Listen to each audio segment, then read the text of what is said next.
The rain came down in fine threads, the kind that made the window screens hum. Leah stood in the kitchen doorway, phone vibrating in her pocket for the third time in an hour, and she didn't reach for it. She'd been too tired all week, too tired to reply, too tired to explain why she couldn't reply, too tired even to feel guilty about it anymore. The message preview had said, "Please call when you can," and she'd swiped it away like clearing condensation from glass. She needed water, that was all. Just water, then back to bed, then maybe tomorrow she'd have the energy to be the friend she was supposed to be. The kitchen tile was cold under her bare feet, and she was halfway to the sink when she saw it. A white frangipani blossom, rain-wet and perfect, lying in the centre of the floor. The petals held droplets that caught the refrigerator's LED glow like tiny planets. Leah stopped. The windows were shut. They'd been shut since Tuesday when the rain started, since she'd decided the sound of water was better than the sound of her phone. She picked up the blossom. It was cold and slick, the way flowers get when they've been outside in a storm, and when she squeezed it gently, water ran between her fingers. Behind her, the refrigerator's compressor kicked on with its usual wheeze, and something else moved. A second blossom, riding the air current from the vent, spinning slowly on the counter like it was being turned by invisible fingers. By breath. Leah's phone buzzed again. She looked at it this time. "Are you okay?" "You haven't answered in days." She silenced it. Not off, just silenced, because turning it off would be a decision and silence was just postponement. Tomorrow. She'd text tomorrow. She always meant to text tomorrow. From the bathroom, down the short hallway, came a sound like the drain swallowing. A thick, wet gulp that seemed to echo up through the pipes. Leah dropped the frangipani into the trash and went back to bed without the water. She'd heard the story from her grandmother once, years ago, when she was young enough to half believe in things that hid in trees. The Pontianak, her grandmother had said, was what happened when a woman died wronged, when she'd been hurt or abandoned, or simply left unheard until the silence itself became a kind of violence. She came back with hair long and black and always wet, with nails like thorns, with a sweetness that arrived first and the rot underneath that came after. She hid in banana trees, her grandmother said, and you could tell which ones by the scratches high on the leaves and the frangipani blossoms that appeared where they shouldn't. "If you keep saying, 'I'll call tomorrow,'" her grandmother had said, smiling in that way old people smile when they're not entirely joking, "she will stand behind the glass and ask with her nails." Leah had laughed. She'd been 17, invincible, certain that ghosts were for people who needed excuses for their guilt. The binding ritual, her grandmother had explained, required 3 things: a white cloth, a comb, and an iron nail. You had to go to the nearest banana tree at midnight when it was raining, tie back the hair with the cloth, comb it until it was smooth, press the nail into the trunk, and speak the name you'd been avoiding, the name of the person you'd wronged. Only then would the blossoms stop falling. Leah hadn't thought about that story in a decade, but when she woke up on Thursday morning and found the frangipani on her kitchen floor, and when she opened her laptop and saw 15 unread messages from the same person, the story surfaced in her mind like something dredged up from deep water. She typed out a reply. "Hey, sorry been swamped. Can we talk this weekend?" Her finger hovered over the send button. The cursor blinked. She deleted it. She'd send something better later. Something that didn't sound like an excuse. Friday morning, the tub coughed up hair. Leah had run the shower, was waiting for the water to warm when she noticed the drain. A coil of long black hair rose from the holes like a sea creature surfacing, slick and impossibly thick, too much hair for any one person to lose. She stared at it. The hair moved slightly in the water current, seeming to reach, and she grabbed a fork from the kitchen and used it to lift the coil free. It tightened around the tines. Not like hair catching on metal, but like something alive. Something with intention. She dropped the fork and the hair into the trash and ran the shower hot enough to steam the mirror, hot enough to make her skin pink and raw, but when she got out and wiped the glass, she still felt cold. That night the frangipani came back. 6 of them this time, arranged in a perfect ring on the kitchen floor, each one rain-wet despite the windows still being shut, despite the weather report showing clear skies. Leah stood in the centre of the ring, phone in hand, staring at a message that had arrived an hour ago. "I'm worried about you. Please just let me know you're alive." She started typing. "I'm alive. Just need some space right now." She deleted it. Sorry, work has been insane. Deleted. Can I call you tomorrow? Her thumb hovered. She locked the phone instead and put it face down on the counter. Outside her window, the banana trees that grew in the narrow courtyard between apartment buildings swayed in a wind she couldn't feel. She went to the glass and looked down. Even in the streetlight's orange glow, she could see the leaves clearly, and the 3 clean scratches that ran down the length of the nearest leaf, perfectly parallel, like something with long nails had dragged them slowly from top to bottom. The apartment was starting to smell different. Not bad, exactly. Sweet, like gardenias or jasmine, the kind of sweetness that was pleasant for the first few breaths, and then became cloying, heavy. The kind of sweetness that made you want to open a window but also made you afraid of what might come in. Leah went to bed. She put in earbuds and played rain sounds from an app, the fake kind that looped every 6 minutes, and she pretended the sweetness was just her imagination, just her guilt taking shape in her sinuses, just the price of being too tired to care. Saturday morning, she woke to 17 new messages and a smell that had gone iron sweet, like flowers left too long in a vase, like the moment before the water goes black and oily. She didn't check the messages. She got up, brushed her teeth, made coffee, and went about her day as if nothing was different, as if the scratches on the banana leaves hadn't multiplied overnight. 5 of them now, higher up, closer to her 3rd-floor window, as if the frangipani ring hadn't reappeared even though she'd thrown away the blossoms and scrubbed the tile with bleach. She had a video call for work. She set up her laptop, checked her hair in the camera preview, and joined the meeting. For 45 minutes, everything was normal. She spoke when spoken to, nodded at the right moments, typed notes she'd never read again. Then, in the middle of a sentence about quarterly projections, her voice distorted, just for a beat, just for half a second, into something that wasn't her voice at all. A whisper, dry and distant and somehow wet at the same time, like words spoken through rain-soaked fabric. Her co-worker paused. Sorry, Leah, you cut out for a second. Can you repeat that? I said the numbers look good, Leah said, and her voice was her own again, but her hands were shaking. After the call, she sat in the silence of her apartment and listened. The refrigerator hummed. The pipes ticked as they cooled. Somewhere, faint enough that it might have been her imagination, came the sound of something being combed, long, slow strokes, the teeth clicking softly against knots, patient and methodical and endless. She checked the banana leaves. 7 scratches now, each one higher than the last, climbing toward her window like a count, like a calendar marking days she'd failed to respond. That night, more frangipani. She stopped counting. They appeared in places flowers shouldn't be, behind the toilet, inside the microwave, pressed between the pages of a book she hadn't opened in months. Each one was cold and wet, and when she touched them, her fingers came away smelling like funeral homes and sweetness, and something else underneath, something that made her stomach turn. Her phone buzzed. She didn't look. She knew what it would say. She knew the messages were getting shorter, the tone shifting from worried to hurt to resigned. She knew that somewhere, someone was waiting for a response that wasn't coming. Someone was wondering if they'd done something wrong. Someone was lying awake and feeling the specific pain of being ignored by a person who'd once promised to always be there. Leah put her phone in a drawer, out of sight, just for tonight. Tomorrow she'd deal with it. Tomorrow she'd find the right words. The power flickered. Sunday evening, just as the sun was going down. Leah was in the living room, laptop open but not really working, just staring at the screen and watching her cursor blink. The light stuttered, went out, came back. In that moment of darkness, something changed in the apartment. The air got thicker, the smell intensified. When the lights returned, they seemed dimmer, and the shadows in the corners didn't quite match the furniture that cast them. She needed to pee. Simple, biological, unavoidable. She got up and walked to the bathroom, flipped on the light and froze. The mirror was fogged, completely fogged, as if someone had just taken a long hot shower, even though she hadn't run the water in hours.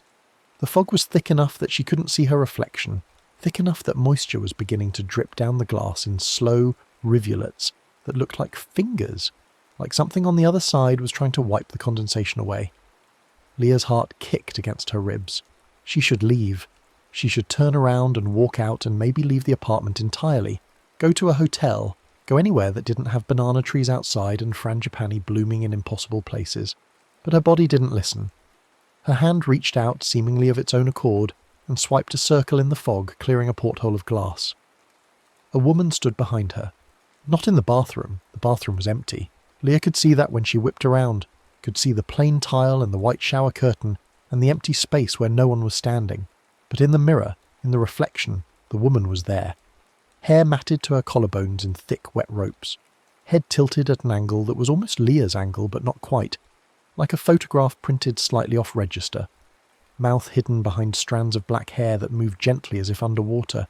And the nails, long and curved and pressing against the other side of the mirror, pressing hard enough that Leah could hear them.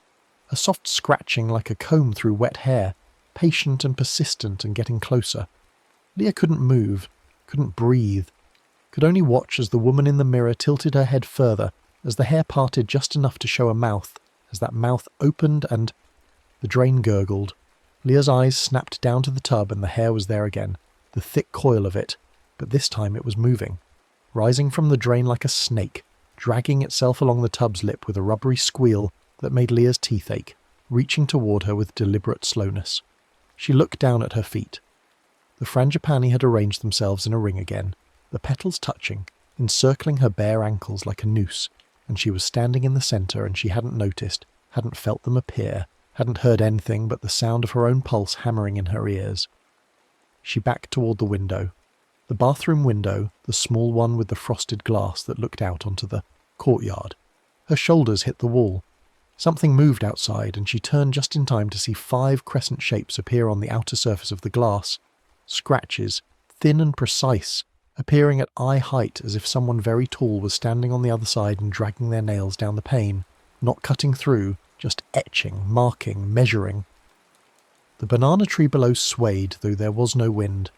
One of the broad leaves bent, tapped against the building's brick, once, twice, and Leah understood with sudden, terrible clarity that it was counting floors, measuring distance, calculating how much further it needed to climb. Her phone buzzed in the other room, the sound muffled by the drawer but still audible in the thick silence. Still awake? Please? Leah's hand moved without her permission, reaching for her phone, but she stopped herself. She'd respond tomorrow. She had to. Tomorrow she'd have the energy. Tomorrow she'd find the words. Tomorrow she'd be better. She turned the phone face down in the drawer and closed it. The apartment exhaled. That was the only way to describe it. A long, slow breath that seemed to come from the walls themselves, from the pipes, from the gap under the bathroom door. The sweetness intensified, and underneath it, finally impossible to ignore, was the smell of rot. Of things that had been beautiful once, and were now breaking down, were now becoming the soil that fed more beauty, the cycle that never ended. Leah looked at the kettle on the stove, stainless steel and polished enough to reflect. In its curved surface, distorted but unmistakable, her reflection smiled. The smile was too wide, stretched a fraction too far at the corners, and the eyes didn't blink. They just stared, watching her watch herself, and the reflection's hand lifted, slowly, finger by finger, and pointed toward the window where the banana trees grew. Monday morning, Leah called in sick. She couldn't go to work, couldn't pretend anymore that this was just stress or exhaustion, or guilt manifesting in strange ways. The hair in the sink had come back, thicker this time, enough that it clogged the drain entirely and she had to scoop it out with her bare hands, had to feel it wrap around her wrists like living rope. The scratches on the banana leaves had climbed higher, 9 of them now, 10, 11, reaching past her window toward the 4th floor where an elderly couple lived who probably couldn't see clearly enough to notice the marks. The frangipani were everywhere, in her bed, cold and wet against her pillow, in her shoes, in the medicine cabinet, in the sugar bowl. She'd stopped cleaning them up. What was the point? They'd just come back, multiplying like cells, like proof of something she'd done or failed to do, something that was growing in the space between her and the person she'd been ignoring. 23 unread messages now. She'd stopped looking at the previews, but the number haunted her. 23 attempts. A connection. 23 moments when someone had thought of her, had hoped for a response, had been disappointed. She sat on the couch and tried to think. The story her grandmother had told her. It was just a story, wasn't it? Old superstition. The kind of thing people invented to explain coincidence and guilt and the way bad feelings could make a space feel haunted even when it was empty. But the hair had been real. The scratches were real. The woman in the mirror, tilting her head at the wrong angle, had been as real as Leah's own face. To bind her, bring a white cloth, a comb, and an iron nail at midnight to the nearest banana tree. Leah didn't have a white cloth. She had dish towels with patterns on them, had t-shirts that had once been white but were now grey from too many washes. She didn't have a comb either, just a brush, bristles instead of teeth. Wrong for what the ritual required. And an iron nail?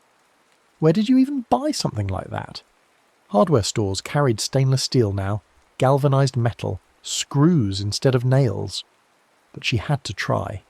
The alternative was to keep pretending, keep waiting for tomorrow, keep letting the scratches climb until they reached her door. Until the woman behind the glass came through. She got dressed, jeans, sneakers, a jacket with deep pockets. She went to the store 3 blocks away, the one that sold everything from vegetables to duct tape, and wandered the aisles until she found what she needed. A white cloth napkin, crisp and starched and probably meant for fancy dinner parties. A wide-toothed comb made of wood, the kind you used for detangling. And in the hardware section, covered in a thin layer of dust like no one had bought one in years, a small box of iron nails. The label said they were for antique restoration, for people who wanted things to look old-fashioned, for people who cared about matching the original materials. She paid in cash, didn't look at the cashier, walked home with the items in her pockets feeling heavier than they should, feeling like they were pulling her down with the weight of what she was about to do, what she was finally acknowledging needed to be done. That night Leah tried to sleep but couldn't. The smell had gotten worse, had progressed beyond iron sweet into something that made her gag if she breathed too deeply. The frangipani had started appearing in her peripheral vision, white flashes that vanished when she turned her head, like something was placing them just outside her field of view and moving them whenever she looked directly. The scratching sound was constant now, so soft it was almost subliminal, but she could hear it under every other noise, under the refrigerator's hum, under the traffic outside, under her own breathing. At 11:45 she got up, put on her jacket, checked her pockets, cloth, comb, nail, all there. She opened the drawer where she'd hidden her phone and looked at the screen. 31 messages now, the most recent. One had arrived 6 minutes ago. I don't know what I did wrong. I'm sorry for whatever it was. I just want to talk. Leah's finger hovered over the notification. She could open it, could read the rest, could type out a response right now, could explain that it wasn't about them, that it was about her, about being too tired and too overwhelmed and too afraid that anything she said wouldn't be enough, wouldn't fix things, would only make them worse. She could say all of that, and maybe it would help. Maybe it would stop the scratches from climbing. Maybe it would send the woman in the mirror back to wherever she'd come from. But the clock on her phone said 11:47, and her grandmother's instructions had been specific. Midnight when it was raining, at the nearest banana tree. If she stayed to text, she'd miss the time. If she tried to do both, she'd do neither properly. Tomorrow, she thought, after the ritual, after she fixed this. Tomorrow she'd have the words. She put the phone down and walked out of her apartment. The hallway was dark. The building's lights were on motion sensors that never worked properly, and they stayed off as Leah moved toward the stairs. Her footsteps echoed. Behind her she heard a door open. Not her door, but somewhere. One of the other apartments. And then close again softly, like someone checking to see if the hallway was safe. The stairs were worse. Each step down revealed another frangipani blossom, white against the concrete, and when she put her foot down, the petals crushed with a soft, wet pop that sounded too much like flesh, like stepping on something that had once been alive. She counted. 7 stairs, 7 blossoms. By the time she reached the ground floor, her shoes were slick with flower pulp and water that smelled like funerals. The door to the courtyard was propped open with a brick, and Leah stepped through into the rain that had started exactly at midnight. The kind of rain that felt orchestrated, that felt like the world was following a script written long ago. The banana trees were darker than the night around them. Their leaves hung heavy and still despite the rain, and as Leah approached the nearest one, the smell hit her full force. Beautiful and wrong, sweet and rotten. The smell of things that grew in secret and bloomed where they shouldn't. More frangipani littered the ground around the trunk, so many that she couldn't avoid them, and each step sent up a little spray of wet petals and decay. She stopped at the tree and pulled out the white cloth. Her hands were shaking. The rain plastered her hair to her face, and she had to wipe her eyes to see clearly. The cloth felt too clean for this, too innocent, like bringing a baptismal gown to a burial. She laid it across her forearms the way her grandmother had described, like an offering, like she was presenting something precious, and she spoke. The words came haltingly at first, choked by shame and fear, but they came.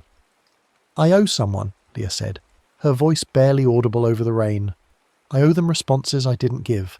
I owe them time and attention and the simple fucking courtesy of acknowledging they exist. I kept saying tomorrow. I kept pretending I was too tired, too busy, too anything. I chose silence because it was easier than facing how much I'd already let them down." The banana leaves rustled. Leah looked up. From the lowest leaf, the one with 11 scratches, something was hanging. Hair. Long and black and dripping, thick enough to be a rope. And as Leah watched, it moved. Slowly, deliberately, reaching down toward her like the tentacle of something much larger that was hiding in the tree's shadow. She wanted to run. Every instinct she had screamed to drop the cloth and the comb and the nail and get away, get back inside where there were walls and doors and locks. But she'd come this far. She'd acknowledged what she'd done. If she ran now, the scratches would keep climbing. The woman in the mirror would keep pressing against the glass, and eventually something would break through. Leah raised the cloth. The hair lowered itself into it, coiling like a living thing, cold and impossibly heavy. She wrapped the cloth around it carefully, feeling the weight increase with each fold, feeling the hair shift and move against the fabric as if it were breathing. Then she took out the comb. "I'm sorry," she whispered. Not to the tree or the hair or the banana leaves, but to the person she'd been ignoring, the person who deserved better than her silence. "I'm so sorry," she combed. The teeth snagged on knots, and she worked them free gently, the way you'd comb a child's hair after swimming, patient and slow and careful. The hair began to smooth. With each stroke it seemed to relax, to settle, and the smell, the overwhelming sweetness, began to fade into something more neutral, more like wet earth and rain. Something leaned close. Leah felt it before she saw it. A cold weight near her shoulder, a presence that displaced the rain so that a dry patch appeared on her jacket sleeve, the outline of something tall and thin and patient. She didn't look up. Looking up would break the ritual. Looking up would show her the face, if there was a face. And her grandmother had never said anything about looking, had only said to tie and comb and name. "Maya," Leah said, and the name felt like vomiting, like expelling something that had been rotting inside her for weeks. "Her name is Maya. She's my best friend. She's been going through hell and I knew it and I didn't answer. I told myself I needed space, but I was just afraid. Afraid I wouldn't say the right thing, wouldn't fix it, wouldn't be enough. And the longer I didn't answer, the worse it got, until not answering became easier than facing how much damage I'd done." The hair in the cloth loosened, just a fraction, just enough that Leah felt the weight shift, felt something release. "I should have said I love her," Leah continued, tears mixing, with rain on her face. "I should have said I'm here even when I don't have solutions, even when I'm scared, even when I don't know what to do. I should have answered the phone at 2 a.m. when she needed someone. I should have been brave enough to be imperfect instead of being too afraid to be anything at all." The banana trunk was in front of her, slick with rain and surprisingly warm under her palm. She pulled out the nail, iron, old-fashioned, the kind that people didn't make anymore except for purposes like this, for rituals, for binding things that needed to be bound. She pressed it against the bark and pushed. The trunk resisted at first, the bark tough and fibrous, but then the nail sank in slowly, biting into the living wood beneath. Leah pushed harder, feeling the metal slide deeper, feeling resistance give way to acceptance. The hair in the cloth shuddered once, then went completely still. The smell of sweetness vanished entirely, replaced by nothing but rain and earth, and the clean scent of green things growing. The presence near her shoulder withdrew. Leah felt it go, felt the warmth return to the space where something cold had been leaning. She finished pushing the nail until only the head remained visible, until it was secure and permanent and done. The banana leaves above her stopped moving. The scratches were still there, She could see them even in the dark, but they stopped at 11. They didn't climb higher. The counting had ended. Leah walked back to her apartment with the white cloth folded around the comb, both of them tucked into her jacket pocket where they felt like penance, like promise. The frangipani in the stairwell were gone. The hallway lights flickered on properly when she passed. Her door opened without resistance, and the apartment inside smelled only of apartment, neutral and empty and waiting to be filled with whatever came next. She went to the bathroom first. The mirror was clear. No fog, no woman, no fingers pressing against the glass. Just Leah, looking exhausted and drenched and older than she'd looked 2 weeks ago. Her eyes were red from crying, or from the rain, or from both. Her mouth was small and uncertain. She washed the comb in the sink, watching the water run clear, watching nothing but water circle the drain. She dried it carefully and folded the white cloth around it, then carried both to the window where the banana trees grew outside. She set them on the sill like a marker, like a reminder of what happened when you chose silence over difficulty, avoidance over discomfort. Then she got her phone. 34 messages. The number sat there like an accusation, like proof of how far she'd let things go. She opened them, read them all, watched the progression from worried to hurt to angry to resigned to the final message that had arrived while she was in the courtyard. I love you, but I can't keep doing this. I need you to decide if you want me in your life, Leah typed with shaking. Fingers. No excuses. No explanations that would sound like excuses. Just the truth. I'm sorry. I've been a terrible friend. I was afraid I wouldn't have the right words, so I didn't say anything, and I let my fear hurt you. I'm here now if you'll talk to me. If you won't, I understand. But I need you to know I love you, and I'm sorry, and I should have said that weeks ago. She pressed send before she could second-guess it, before she could revise or delete or decide to try again tomorrow. The message flew away into the digital void, and all she could do was wait. The apartment was quiet. No drains gurgling, no refrigerator hum carrying impossible flowers, no scratching under the other sounds. Just silence, the kind that felt earned rather than stolen, the kind that came after you'd done something hard instead of avoiding it. Leah didn't know if Maya would respond. Didn't know if the damage could be repaired, or if she'd waited too long, if she'd let too many tomorrows pile up until they'd become a wall neither of them could climb. But she'd said it. She'd named what she'd done wrong. She'd pressed the nail into the trunk and tied back the hair and combed until it was smooth. That had to count for something. She lay down in bed, still in her wet clothes, too tired to change. The pillow didn't have frangipani on it. The sheets were just sheets. Outside her window, the banana trees swayed in the wind that had picked up after the rain stopped, and the scratches on the leaves were visible in the streetlight's glow. 11 of them, frozen at the number they'd reached. A permanent record of how long she'd waited. But they weren't climbing anymore. She woke to grey light and the sound of her phone buzzing. For a moment, panic seized her. It was happening again, the messages piling up, the demands she couldn't meet. But then she saw the notification and her heart lurched differently. I'm so angry at you. I've been so worried and hurt, and I didn't know if you were okay or if I'd done something to drive you away. But I love you too, and I'm glad you finally said something. Can we talk? Actually talk? Leah read it 3 times. 4. She pressed the call button before she could lose her nerve, and Maya answered on the second ring. Hey, Maya said, her voice rough like she'd been crying or not sleeping or both. Hey, Leah said. I know I don't deserve... Stop, Maya interrupted. Don't start with what you don't deserve. Just talk to me. Tell me what happened. Tell me why you disappeared. So Leah told her. Not about the Pontianak. Not about the hair and the flowers and the woman in the mirror. Those were for her alone, the price she'd paid for her silence. But she told Maya about the fear, about feeling inadequate, about worrying that anything she said would be wrong, about how the longer she waited, the harder it became until not responding felt like the only option. She told her about being so tired she couldn't see past her own exhaustion, about being so scared of failing Maya that she'd guaranteed it by not trying at all. Maya listened. When Leah finished, Maya was quiet for a long moment, and Leah braced herself for anger, for rejection, for the justifiable end of a friendship she'd neglected. That's really fucking stupid, Maya said finally. Leah laughed, startled. I know. I didn't need you to have answers. I just needed you to be there. Even if you were just on the phone breathing while I cried, that would have been something. Anything would have been something. I know, Leah said again. I'm sorry. I'm so sorry." "Yeah, well," Maya sighed.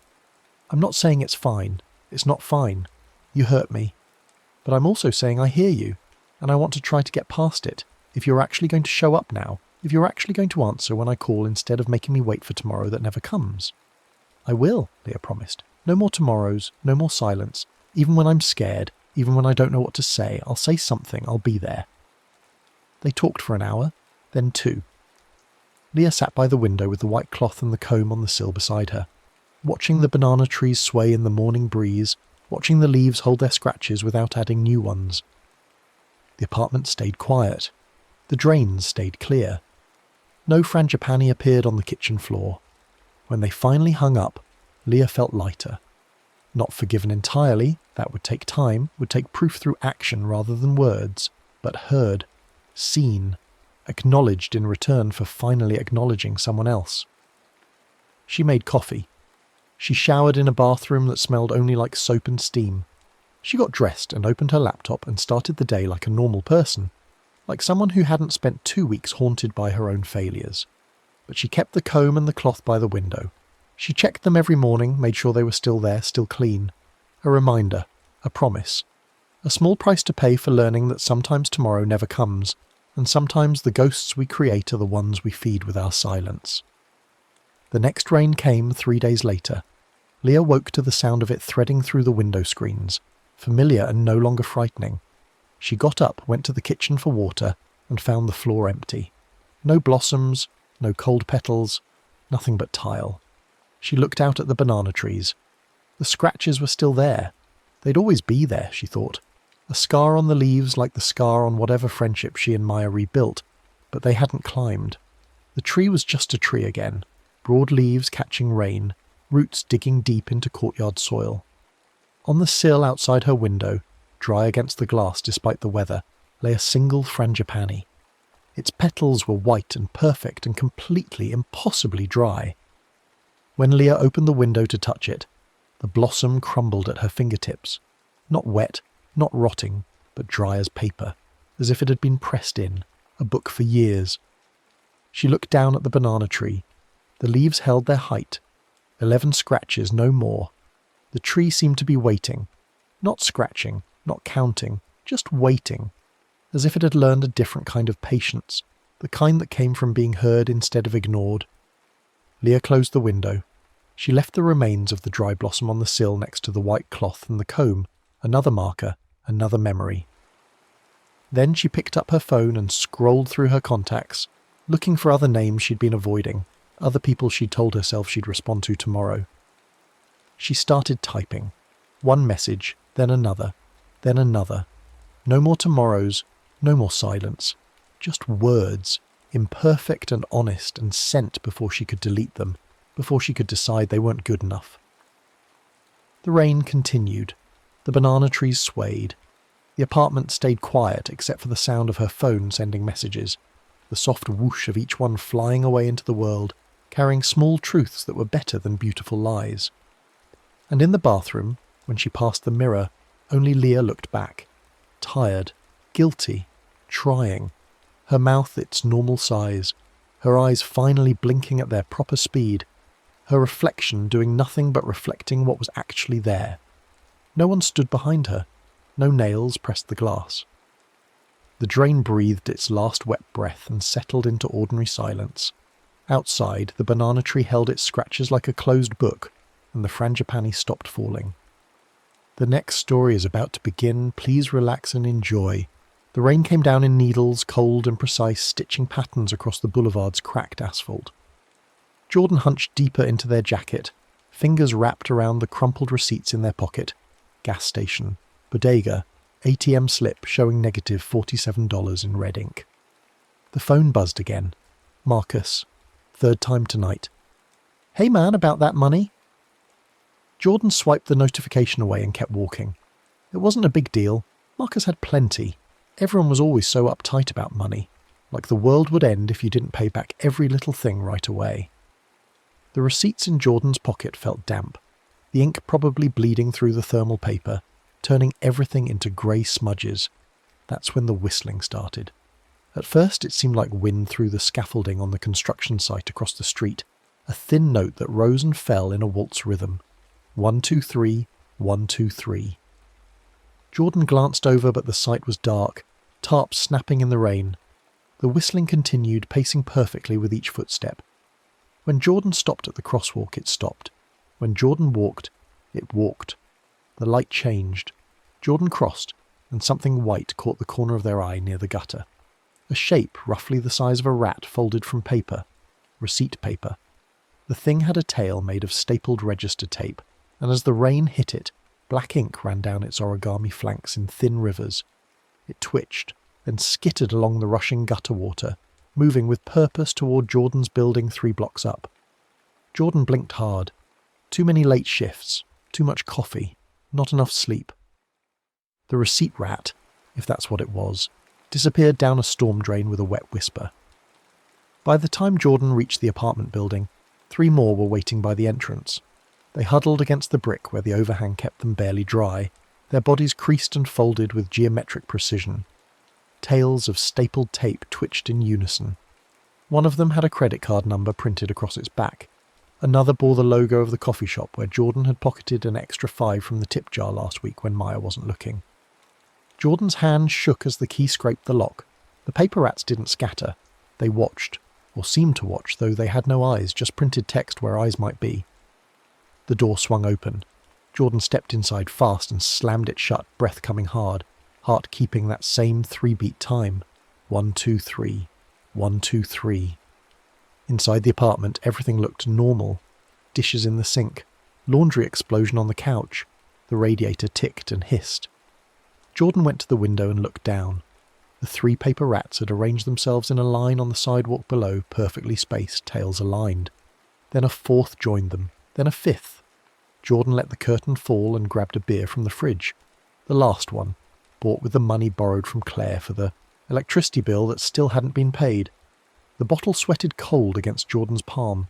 The whistling had stopped, but now there was something else. A faint scratching, dry and persistent, coming from somewhere inside the walls. Sleep didn't come. Every time Jordan closed their eyes, the waltz tune hummed behind them, growing more complex. First one line of melody, thin and high. Then a harmony joined it, lower, moving in contrary motion. By 3 in the morning, a 3rd voice had woven in, creating something that sounded almost orchestral, almost beautiful, almost hungry. Jordan got up and turned on every light in the apartment. That's when they saw the first one inside, a receipt rat the size of a mouse, folded from a cash advance slip, crouched on top of the microwave. Its tail, made from a CVS receipt 2 feet long, hung down across the counter. The printed text was clear even from across the room. Jordan's name, Jordan's signature, Jordan's promise to pay. The thing didn't run when Jordan approached. It sat perfectly still, head cocked at an angle that should have made it topple but didn't. Jordan grabbed a dish towel and swung. The rat burst in a puff of paper and ink, pieces scattering across the linoleum. The smell hit immediately. Old coins, iron, something underneath like rotten fruit. Jordan backed away, gagging. The pieces of paper began to move. Each scrap oriented itself, found its neighbour, and the seams reknit along the original fold lines. Within seconds, the receipt rat sat whole again on the counter, tail flicking once. Then it turned and disappeared into the gap beneath the oven.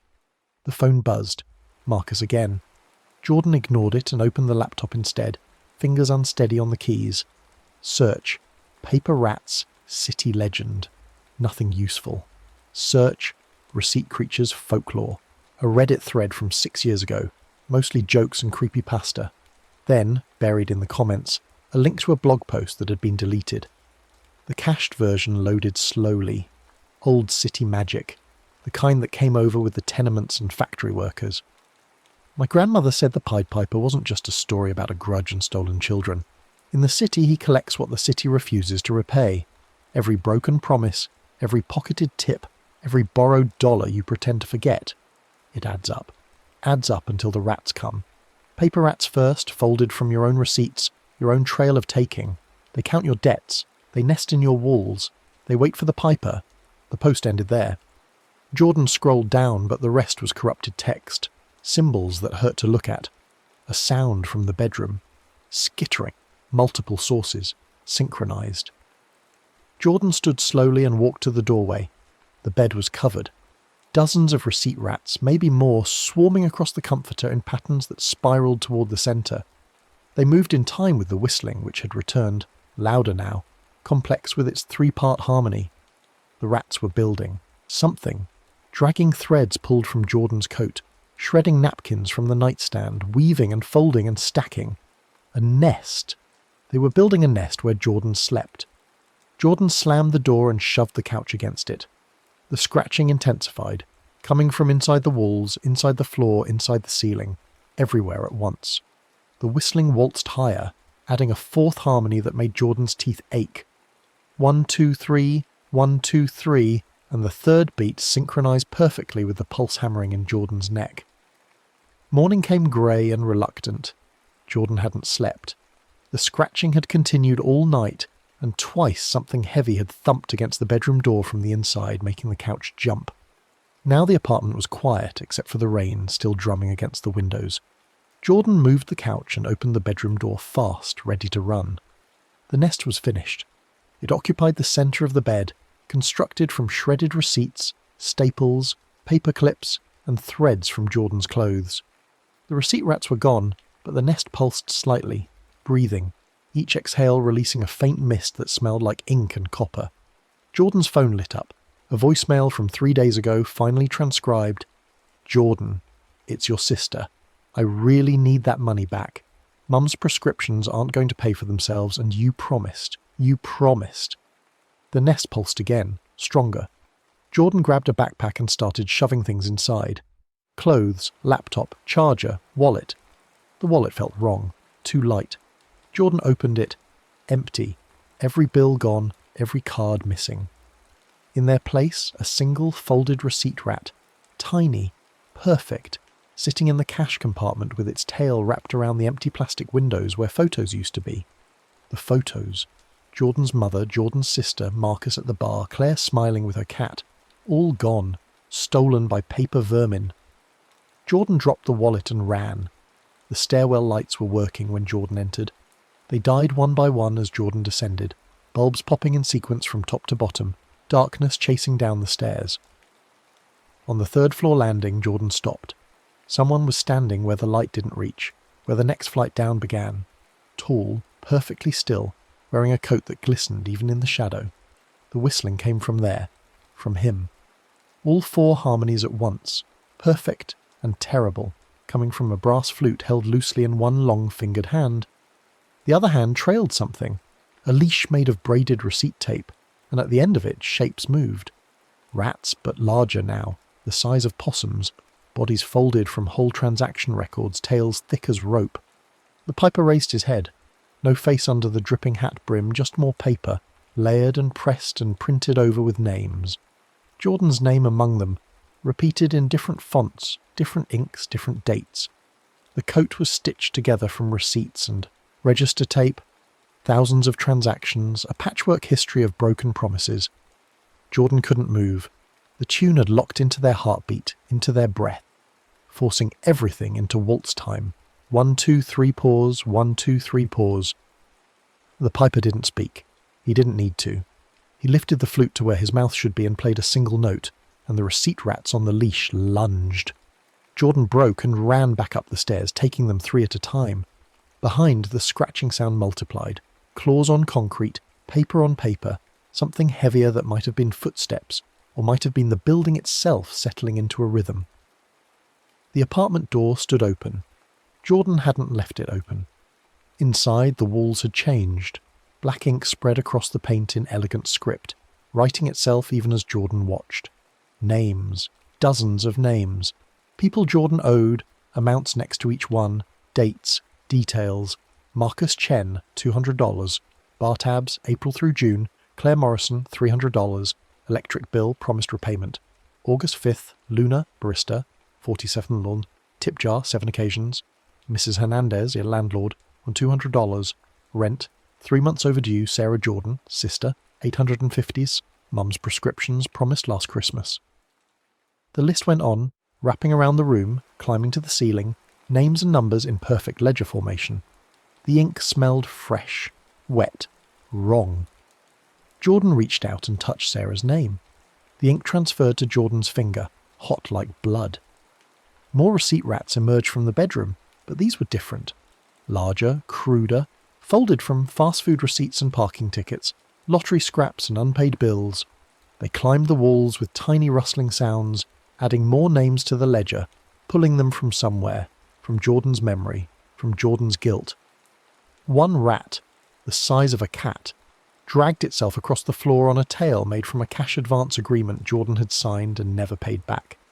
It climbed onto the couch, then onto the armrest, until it was level with Jordan's face. Its body was folded from a statement of debt, Jordan's signature huge across its back. It opened what might have been a mouth, a crease unfolding, and a single coin fell out. A penny, tasting like iron before it even hit the floor. Jordan's phone rang, unknown number. Jordan answered without thinking. The river keeps accounts. The voice was old, textured like paper, gendered like wind. The city remembers what you took. Walk it back. Every debt, every name. Say them aloud. Pay them proper. Drop a coin for each into glass and give the glass to the water. Midnight. The nearest bridge. That's the toll for living past tonight. Who is? Or let the piper finish what you started. He's patient. He's been collecting your tune for months now, every time you pocketed something that wasn't yours. Every time you promised tomorrow and meant never. 4 harmonies means 4 chances you had and wasted. The 5th one won't be music anymore. It'll be harvest, the call ended. Jordan looked at the walls, at the growing list of names, at the receipt rats colonizing every surface. The nest in the bedroom pulsed again, and something inside it moved with purpose, stretching paper skin. The piper's whistling returned, coming through the walls now, vibrating the windows in their frames. 1, 2, 3, 1, 2, 3, and a 5th harmony joined. So low it was more feeling than sound, making Jordan's bones ache. No more time. Jordan grabbed a jar from the kitchen, an old pickle jar still smelling of brine, and dumped out the cabinet where loose change accumulated. Quarters, dimes, nickels, pennies scattered across the counter. The receipt rats watched but didn't interfere. Jordan scooped coins into the jar until it was heavy, until it sang with metal when shaken. The list on the wall glowed faintly now, each name outlined in luminous ink. Jordan grabbed a pen and copied them onto the back of an envelope, hands shaking so badly the letters barely held together. 16 names, 16 debts, some small, some crushing, all unpaid, all unforgiven. Outside, the rain had intensified into a downpour that turned the street into a river. Jordan stepped out and the receipt rats followed, not threatening, just escorting. They formed a rustling carpet on the sidewalk, parting around Jordan's feet, flowing ahead to show the way. The whistling came from everywhere and nowhere, the 5 harmonies weaving through the rain like something alive. First stop, the bodega on 7th Street, Mr. Park's place. Jordan had shoplifted a pack of batteries 2 weeks ago, pocketed them while Mr. Park helped an old woman reach the top shelf. Jordan pushed through the door and the bell chimed. Mr. Park looked up from his register, then past Jordan to the sidewalk where the receipt rats waited in a mass, their paper bodies already dissolving in the rain. Mr. Park, Jordan's voice cracked. The batteries. 2 weeks ago. I'm sorry. I'm paying. Jordan put a 20 on the counter. The batteries had cost $8 and dropped a quarter into the jar. Mr. Park, I'm saying it. I'm paying it back. The jar warmed in Jordan's hands. On the sidewalk, a section of receipt rats collapsed into wet pulp and washed toward the gutter. The whistling lost one of its harmonies, dropping to 4 voices. Mr. Park stared at the 20, then at Jordan, then at the dissolving paper creatures outside. He nodded slowly and took the bill. Don't come back if you can't be honest, he said. Jordan left and the rats followed, fewer now but still watching. Second stop, Claire's apartment, 12 blocks west. Jordan's calves burned. The rats kept pace, some of them struggling as the rain destroyed their bodies, but new ones kept folding themselves from receipts that materialized in puddles and on windshields maintaining the escort. Claire answered on the 3rd knock, still in her scrubs from the night shift at the hospital. Her eyes were red. Jordan, it's 4 a.m. The electric bill, $300. I promised I'd pay you back in August. It's November. I'm paying now. Jordan shoved cash into Claire's hands. $350. everything left from the last paycheck. "Claire Morrison, I'm saying it. I'm sorry." Jordan dropped a quarter into the jar. It chimed against the others, a pure note that cut through the whistling. Another section of receipt rats dissolved outside Claire's window. The tune dropped to 3 harmonies. Claire looked at the money, at Jordan soaked and shaking, at the jar of coins, at the creatures melting on her fire escape. "Are you okay? Jordan, what's happening to you?" "I have to keep walking. I have to finish." Jordan turned and ran before Claire could say more. The piper stood at the end of Claire's street beneath a broken streetlight. Closer now. His coat dripped steadily, receipts sagging under the weight of rain, staples glinting. The rats at his feet were bigger than before, folded from whole ledgers, moving with intelligence Jordan didn't want to think about. He didn't move, didn't pursue. He just watched with his paper face and waited. Third stop, Marcus. Jordan found him leaving the late-night gym, bag slung over one shoulder. When Marcus saw Jordan, his expression hardened. "Man, I don't want to hear. $200, bar tabs from April to June. I kept saying I'd get you next time, I never did." Jordan pressed cash into Marcus's hand. "Marcus Chen, I'm paying you back. I'm saying your name. I'm sorry." Quarter in the jar. The warmth spread up Jordan's arm. More rats dissolved. The tune dropped to 2 harmonies, and the piper, visible now a block behind, walking steadily through the rain, lowered his flute slightly. Marcus counted the bills, looked at Jordan's face, at the jar, at something over Jordan's shoulder that made him step back.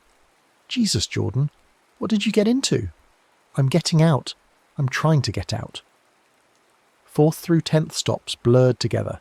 The coffee shop where Luna worked, Jordan confessing to the pocketed tips and leaving a $100 bill that made Luna cry. The landlord's office pushing money under the door with a written apology and speaking Mrs. Hernandez's name into the jar.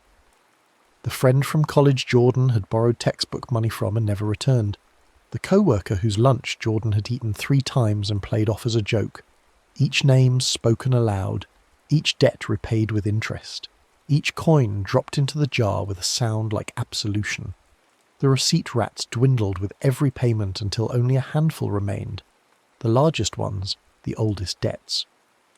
The piper followed at a steady distance, never rushing, never falling behind. His footsteps kept the waltz time even when he wasn't playing. 1, 2, 3, 1, 2, 3. By the time Jordan reached Sarah's house, the second to last stop, the sky was starting to lighten in the east, grey on grey. Sarah opened the door before Jordan could knock. She looked like she hadn't slept, and Jordan realised with a cold shock that maybe she'd been having nightmares too. Paper rats in her dreams. Her name written on her own walls by someone else's debt. Sarah Jordan, $850, Mum's prescriptions. "I promised last Christmas. I lied every time you asked. I'm paying now. I'm sorry. I'm saying it." Jordan gave her everything left. Money scraped together from pawned belongings, from calling in every favour Jordan still had, from maxing out the one credit card that wasn't closed. Sarah took the money and pulled Jordan into a hug so tight it hurt. "I forgave you months ago," she whispered, "but you needed to do this. I don't know why I know that, but I know it." Jordan dropped a quarter in the jar. The second to last harmony fell away, leaving only one thin, whistling line, high and lonely. When Jordan turned, the piper stood across the street, perfectly still in the growing light. Only one receipt rat remained at his feet, the largest one, folded from a document Jordan couldn't read from this distance, but knew by heart. The last name on the list, the last debt, the one Jordan had been avoiding all night, all year, all life. Jordan. Self. Every time you took because you could, every promise broken because it was easier, every piece of trust you spent like currency. Amount, what you owe to the person you should have been. The bridge was 6 blocks away. Jordan walked and the piper walked, parallel streets, converging. The rain began to ease as dawn approached for real, light bleeding through the clouds in silver wounds. The last receipt rat followed Jordan, sometimes at Jordan's heels, sometimes ahead, checking back to make sure Jordan didn't veer off course. The bridge was old steel and concrete, spanning the river that cut through the city's heart. This time of morning it was empty except for early traffic on the far side. Jordan stopped at the centre point where the pedestrian walkway widened into a lookout. The river below ran fast and dark, swollen with rain. The piper arrived from the south end, walking slowly, his coat steaming slightly in the cold air. He stopped 10 feet away. The last receipt rat sat between them, the size of a medium dog now, its body folded from Jordan's entire transaction history, credit reports, bank statements, every digital receipt and paper trail. Jordan's whole financial life compressed into something that could watch and judge. Jordan looked at the jar of coins, heavy with metal and intent, then at the envelope with its list of names, all paid except one. Jordan drew a breath that hurt going in. Jordan, speaking their own name to the jar, to the river, to whatever kept accounts. I took from everyone because I took from myself first. Every time I said tomorrow. Every time I pretended it didn't matter. Every time I chose easy over honest. I owe myself the person I should have been. I owe everyone else the person I can still become. Jordan pulled out the last of the money, $60 meant for groceries, and dropped it into the jar, then added the last quarter. The jar glowed warm, almost hot, the coins inside humming at a frequency Jordan felt in their sternum. The piper raised his flute one final time and played a single note. Not threatening, almost gentle. The last receipt rat stood on its hind legs, front paws, or whatever passed for paws, pressed together like prayer or forgiveness. Then it unfolded, each crease reversing, each staple releasing, until it was just paper again, blank and clean, the ink washed away by rain. Jordan read every name aloud to the river, each person spoken into the dawn, each debt acknowledged. When the list was finished, Jordan said their own name again. I own this. I own every wrong turn that got me here. The pattern ends. The jar was almost too hot to hold now. Jordan walked to the rail, held the jar out over the water. The piper stood silent, his coat beginning to sag, receipts loosening from their staples, pages sliding off like molted skin. The rats, all the rats that had ever followed Jordan, all the paper vermin spawned from broken promises, were gone. Jordan let the jar fall. It turned in the air, catching the weak dawn light, and the coins inside sang as it spun. When it hit the water, the jar shattered with a sound like bells, and the coins scattered across the river's surface before sinking. For just a moment the water glowed where they fell, a constellation of copper and silver light. On the bridge, the piper lowered his flute. His coat fell away completely, dissolving into rain and paper pulp. Underneath there was nothing, not a person, not a ghost, just the suggestion of a shape, a pressure in the air where something had stood. Then that too dissolved, and the whistling stopped. Jordan stood alone on the bridge as the sun finally broke through the clouds. The river ran clean and fast below, carrying its new weight of coins toward whatever ocean kept the final accounts. The walk home took an hour. Jordan was too exhausted to run, too wrung out to feel anything except the strange lightness that came with having empty pockets and a clear ledger. The apartment building looked smaller in daylight, less threatening. No paper rats waited by the entrance. Inside the apartment the walls were blank. The names had faded to ghost stains that might have been old water damage, or might have been something else.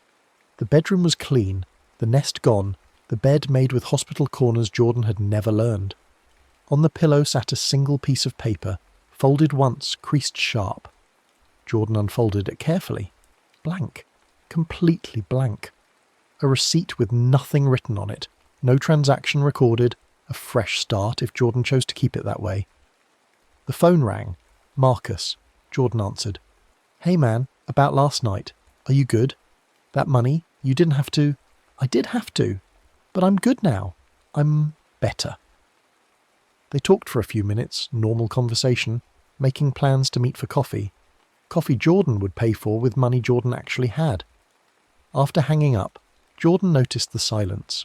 No whistling, no scratching in the walls, just the radiator ticking and traffic sounds from the street and rain easing to drizzle against the windows. Life continued.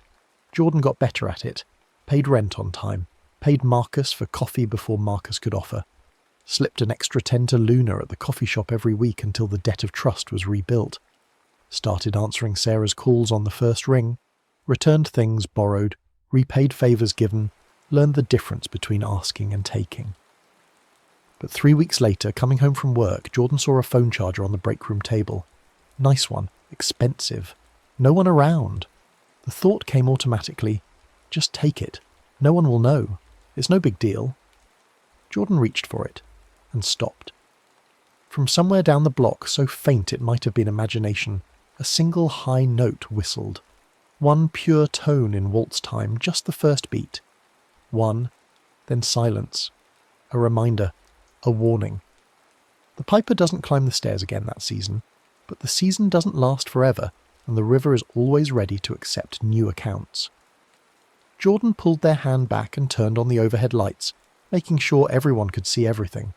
Found the charger's owner and returned it properly. Walked home alone through a light rain. No paper rustled in the gutters. No receipt rats folded themselves from the trash. The whistle didn't return. That night, Jordan slept without dreaming. The apartment stayed quiet except for the radiator's tick, the building's settling groans, the sound of neighbours living their lives beyond the walls. In the morning, the blank receipt was still on the dresser, and Jordan folded it carefully and put it in a wallet now full of pictures replaced, cards accounted for, cash that was earned and tracked and honest. The city went on being the city. The rain came and went. People borrowed and lent and sometimes forgot and sometimes remembered. Jordan remembered. Every day, on purpose, Jordan remembered what the bridge cost and what the river kept and what music played when you tried to hold what wasn't yours.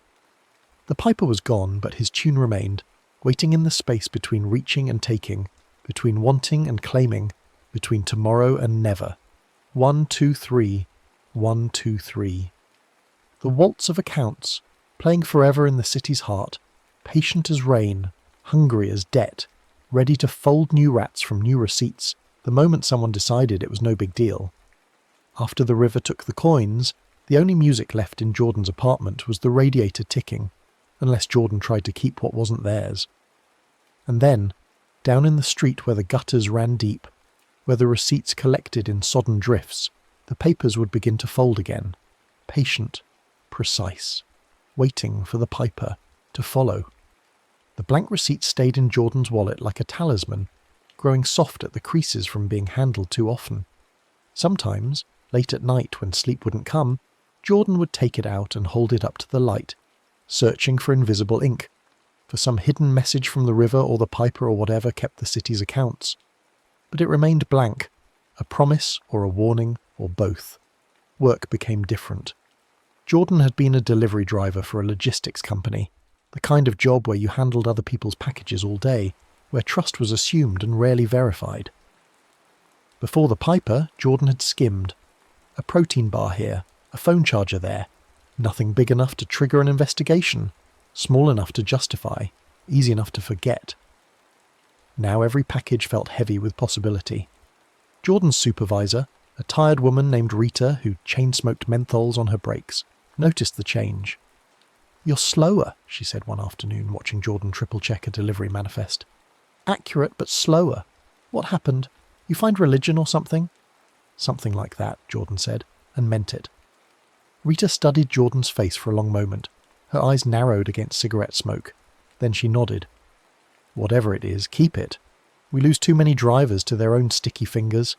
Nice to see one grow a conscience before they grow a criminal record." That night, walking home through November, cold that promised winter, Jordan passed a pawn shop with dusty windows and a hand-painted sign, Park's Antics and Loans. Not Mr. Park from the bodega, a different Park, or maybe no relation at all.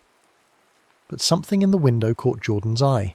A brass flute, old and tarnished, lying on velvet that had faded to no colour. Jordan's feet stopped moving before the decision reached conscious thought. The shop bell chimed discordant as Jordan entered. Inside smelled like old paper and leather and something underneath, something familiar. Coins and ink. The smell from the burst receipt rats, now faint and aged but unmistakable. Behind the counter, an old man looked up from a jeweller's loop and a pocket watch that had stopped working decades ago.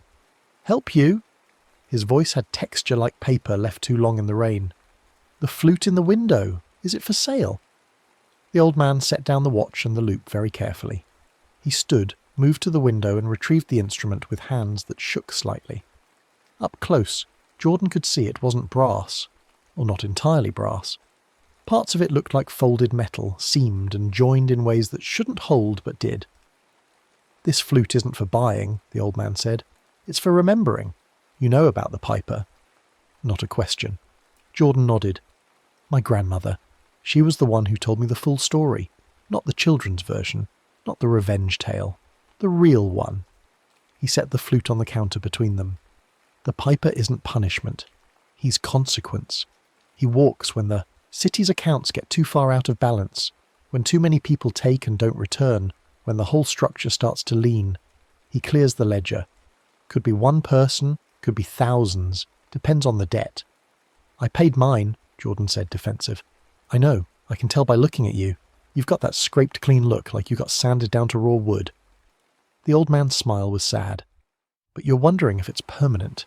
You're wondering if you can ever stop counting, ever stop checking, ever just live without hearing that whistle in the back of your head." Jordan's throat closed. "Can I? Honestly, I don't know. My grandmother said once you've heard the full tune, all 5 harmonies, you're marked. Not cursed exactly. More like aware. You know what the rest of them don't? That the city keeps accounts, that receipts remember, that debts compound in ways that have nothing to do with interest rates." The old man touched the flute with one finger, not quite picking it up. "Some people who survive the piper, they become obsessive. Pay everything up front, never borrow, never accept help because they can't guarantee they'll pay it back. They shrink their lives down to what they can control completely. Others go the opposite way. They figure they beat it once, they can beat it again, and they go back to taking. Those ones usually end up with paper in their lungs within a year." "Paper in their lungs?" "That's how it presents. Doctors call it idiopathic pulmonary fibrosis, but the tissue samples always show traces of cellulose and ink. The rats get inside somehow. Not the real rats. The idea of rats.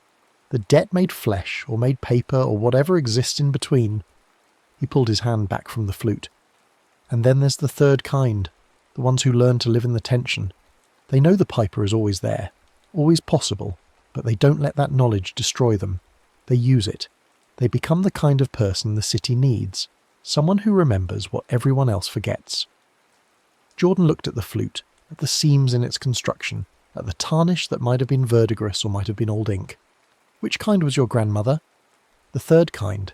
She ran a lending library out of her apartment, kept perfect records, never lost a book, never had to chase anyone down. People just returned things to her. Said they couldn't stand to disappoint her, though she never raised her voice, never threatened. She just remembered everything." The old man's eyes were distant. "She died at 93 with clear lungs and a balanced ledger. The day of her funeral, someone returned a book she'd lent out 50 years before. Said they'd been carrying it around for half a century, waiting for the courage to bring it back. The shop was quiet except for the ticking of broken clocks that somehow still ticked." Jordan reached out and touched the flute. It was cold, colder than metal should be in a heated shop. The touch sent a vibration up Jordan's arm, a sensation like being tuned, like becoming an instrument oneself. "Why are you telling me this?" Jordan asked.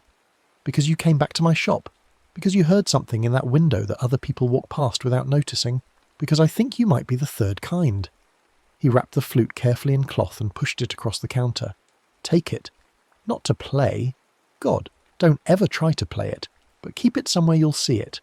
Let it remind you what listening costs, what music means, what the city sounds like when you're paying attention. I can't afford. It's not for sale, remember? It's for remembering, and you've already paid more than money." The old man's smile was gentle. "Besides, my grandmother left me instructions. When someone comes in marked by the piper, give them the flute. They'll need something physical to anchor the memory when the world tries to convince them it never happened." Jordan took the wrapped flute. It was heavier than it looked, and warm now, heated by Jordan's touch, or by something inside it. "Thank you. I don't know what else to say." "Say you'll remember. That's all. Remember, and live accordingly." Outside, the November night had turned colder, breath smoking in the air. Jordan held the wrapped flute close and walked home through streets that looked different now, or maybe Jordan was different and the streets stayed the same. Either way, the city revealed itself in layers, the visible world of storefronts and traffic lights, and underneath, the world of accounts and consequences, of paper rats waiting to fold and whistles waiting to blow. At home, Jordan unwrapped the flute and set it on the mantel where the TV used to be, before Jordan sold it to pay back Sarah. The brass, or whatever it was, caught the light strangely, seeming to glow faintly in the dark. Jordan made dinner with groceries paid for with money earned honestly, ate while reading a library book checked out properly with a card in Jordan's own name, and went to bed early. The dream came around 3 a.m. In the dream, Jordan stood on the bridge again, but the river below ran with coins instead of water, a molten stream of copper and silver that sang as it flowed. The piper stood on the opposite rail, balanced impossibly, his coat whole and dry and stitched with receipts that writhed like living things. He held his flute but didn't play.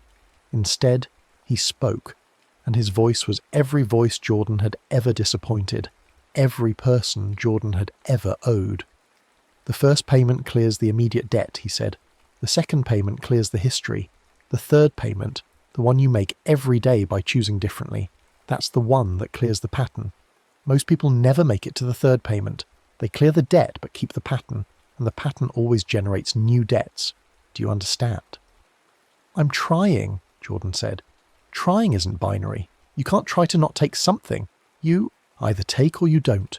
You can't try to keep a promise. You either keep it or you break it. The trying is where people hide from the choosing. The coins in the river began to rise, defying gravity, spinning into the air around them. Each coin bore a name, a date, a debt. Some of them were Jordan's, paid, settled, cleared. Others belonged to people Jordan didn't know, debts still outstanding, still accruing interest in whatever ledger the city kept. Why me? Jordan asked. Why did you come for me specifically? There are people who owe more, who take worse things, who hurt more people. The piper doesn't come for the worst debtors. He comes for the ones who are close enough to redemption that the lesson might take root. The truly corrupt are already lost. There's no teaching them, no transforming them. They're written off, cosmically speaking. But you? The piper tilted his head, and receipts rustled like feathers. You were right on the edge, tipping toward a life of small thefts and casual betrayals, but not committed yet, not irredeemable. Those are the ones worth the effort. Is that supposed to make me feel special? It's supposed to make you feel responsible. You were given a chance most people never get, a clear sight of consequences before they become permanent. What you do with that chance determines whether I wasted my time. The coins fell back into the river all at once, and the splash woke Jordan up.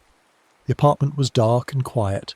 The flute on the mantel seemed to gleam faintly, or maybe that was just streetlight through the window.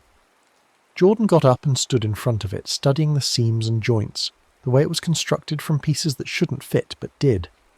I won't waste it, Jordan said to the empty room, to the flute, to the piper if he was listening. I promise. The flute didn't respond because it was just metal and memory. But somewhere in the building someone coughed, a wet, papery sound, and Jordan shivered. December came with the first snow. Jordan's routes became treacherous, deliveries taking twice as long on iced-over streets. But the job felt different now, purposeful. Every package delivered correctly, every signature verified, every manifest matched to inventory. These weren't just tasks, they were choices. Small payments on the ongoing debt of living ethically in a world that didn't require it. Rita called Jordan into the office on December 15th. Jordan's stomach dropped. Getting called into the office was never good. Usually it meant missing packages, customer complaints, routes abandoned. Jordan mentally reviewed the last 2 weeks, searching for mistakes. Rita sat behind a desk piled with paperwork and cold coffee. She gestured for Jordan to sit. "You've been here almost 2 years," she said. "Yes, Mum." "In that time you've been inconsistent. First year and a half you were fast but sloppy. Missing items, customer complaints about opened packages. Nothing I could prove, but I had my suspicions." She leaned back in her chair, studying Jordan. "Then about 6 weeks ago you changed. Suddenly you're meticulous. Slow, like I said, but accurate. No complaints, no issues, and your truck passes every inventory check." Jordan waited, not sure where this was going. "I'm promoting you to route supervisor. It's a small bump in pay, but it means you'd be responsible for training new drivers, teaching them how to do this job right." Rita pulled out a form and slid it across the desk. "I need people who understand that trust is part of the job, that we're handling pieces of other people's lives every time we touch a package. Most drivers don't get that. You do now. So what do you say?" Jordan looked at the form, at the salary increase, at the title that implied trust and responsibility. 6 weeks ago, Jordan would have seen this as an opportunity to steal bigger, to cover tracks better, to have authority that could be abused. Now it looked like something else, a chance to make the third payment, the daily one, the one that cleared the pattern. I say yes, and thank you. I won't let you down. Rita's expression softened. See that you don't, because if you do, I'll know, and I'll make sure everyone else knows too. Clear? Crystal. Walking out of the office, Jordan felt lighter than the promotion merited. This wasn't just a job advancement, it was confirmation. The city was watching, had seen the change, and was offering opportunities instead of consequences. The Piper's opposite number, maybe, the reward for keeping accounts balanced. That evening, Jordan stopped by Claire's apartment with coffee and pastries from the expensive bakery on 5th Street. Claire answered in pyjamas, her hair in a messy bun, surprise on her face. Jordan, what's this? Celebration. I got promoted, and I wanted to thank you again for being patient with me, with the money, with everything. Claire took the coffee and stepped aside to let Jordan in. Her apartment was small and cluttered with medical textbooks and houseplants. A cat, the one from the missing photo, wound around Jordan's legs, purring. That's Receipts, Claire said, then laughed at Jordan's expression. I know, weird name. I adopted him right after you paid me back. He showed up outside my building, soaking wet, and when I brought him in, I found a receipt stuck to his fur. Just a blank one, nothing printed on it. Seemed like a sign. Jordan bent down and scratched the cat behind the ears. He purred louder and head-butted Jordan's hand. A blank receipt, Jordan said quietly. Yeah, that's a sign, all right. They sat on Claire's couch and talked for an hour. Just talked. No debts between them anymore. No avoided topics or careful navigation around broken promises. It felt clean. It felt possible. When Jordan left, Claire hugged them at the door. I don't know what happened to you, she said, but whoever you were becoming before, I'm glad you stepped back from that edge. Jordan walked home through falling snow that made the city look clean and new, covering dirt and grime with white. The flute waited on the mantel, and Jordan stopped in front of it as always, a ritual now. Still here, Jordan said to it. Still choosing right. Still making the third payment. The flute sat silent, but in the quiet of the apartment Jordan heard it anyway. Not the whistle, not the tune, but the absence of those things. The sound of a ledger balanced, of accounts clear, of a pattern broken and reformed into something better. Training new drivers turned out to be harder than expected. Most of them were like Jordan had been, quick to cut corners, fast to justify, slow to see consequences. Jordan worked with 5 new hires in January, and by February 3 of them had been fired for theft. The other 2 seemed to take Jordan's lessons to heart, or at least pretended to.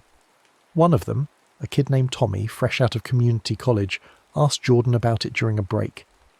You're really intense about this stuff, Tommy said. Like it's just packages, you know. Why do you care so much? Jordan thought about how to answer. Couldn't talk about the Piper, about paper rats, about waltz-time whistles. Couldn't explain the bridge or the jar of coins or the way debts compound until they become music. So Jordan settled for a simpler truth. Because every package is a promise. Someone trusted us to move their stuff from point A to point B. We made an agreement. Breaking that agreement because it's easy or because we think we won't get caught. That's not about the value of what's in the box. It's about whether our word means anything. Tommy considered this, then nodded slowly. My dad used to say something like that. A man's only as good as his word. I thought it was old-fashioned. It's not old-fashioned. It's foundational. Without that, everything else falls apart. Jordan thought about the names on the wall, the ledger written in luminous ink. Trust me, I learned that the hard way. Tommy lasted. So did the other one. A woman named Ash who'd been a teacher before the school district cut her program. They both had something Jordan recognised now. The ability to see that actions had weight, that choices accumulated, that the pattern mattered more than any single decision. By March, Jordan's route supervision was running smoothly enough that Rita pulled Jordan aside again. Corporate wants to do a profile on you, she said. Driver of the quarter, that kind of thing. They want to interview you about your turnaround, make you a poster child for improvement or whatever. You okay with that? Jordan's first instinct was to refuse. Publicity felt dangerous, like it might draw attention from things that were better left sleeping. But then again, maybe that was the point. Maybe the third payment included being visible, being accountable, being someone who couldn't slip back into old patterns because too many people were watching. "I'll do it," Jordan said. The interview happened in April, conducted by a cheerful corporate communications woman named Diana, who asked softball questions about work ethic and dedication. Jordan answered honestly but carefully, leaving out the supernatural elements, focusing on the moment of choice, the decision to become someone different. "What made you change?" Diana asked, her recorder running. "I hurt people I cared about," Jordan said. "I made promises I didn't keep, and I took things that weren't mine. Eventually the consequences caught up to me and I had to choose, keep going and lose everything, or stop and try to fix what I'd broken. I chose to fix it. And now? Now I try to make that same choice every day. It's not about being perfect, it's about being aware, knowing that my actions affect other people, and choosing to make that effect positive instead of negative." The article came out in the company newsletter in May. Jordan's photo, looking tired but honest, accompanied a story about redemption and second chances. Marcus texted a screenshot. "Look at you, all reformed and shit. Proud of you, man." Sarah called that evening. "I saw the article. Mum saw it too. She cried, the good kind of crying." "How is she?" Jordan asked. "Better. The new medication is helping, and knowing you're doing well, that helps too. She worried about you, Jordan. We both did." "I know. I'm sorry I gave you reasons to worry." "You're fixing it. That's what matters." Sarah paused, then added, "Come to dinner this Sunday. Mum wants to see you." Dinner with Mum and Sarah felt like another payment, another coin dropped in the jar. Mum looked older than Jordan remembered, but her eyes were clear and her hug was strong.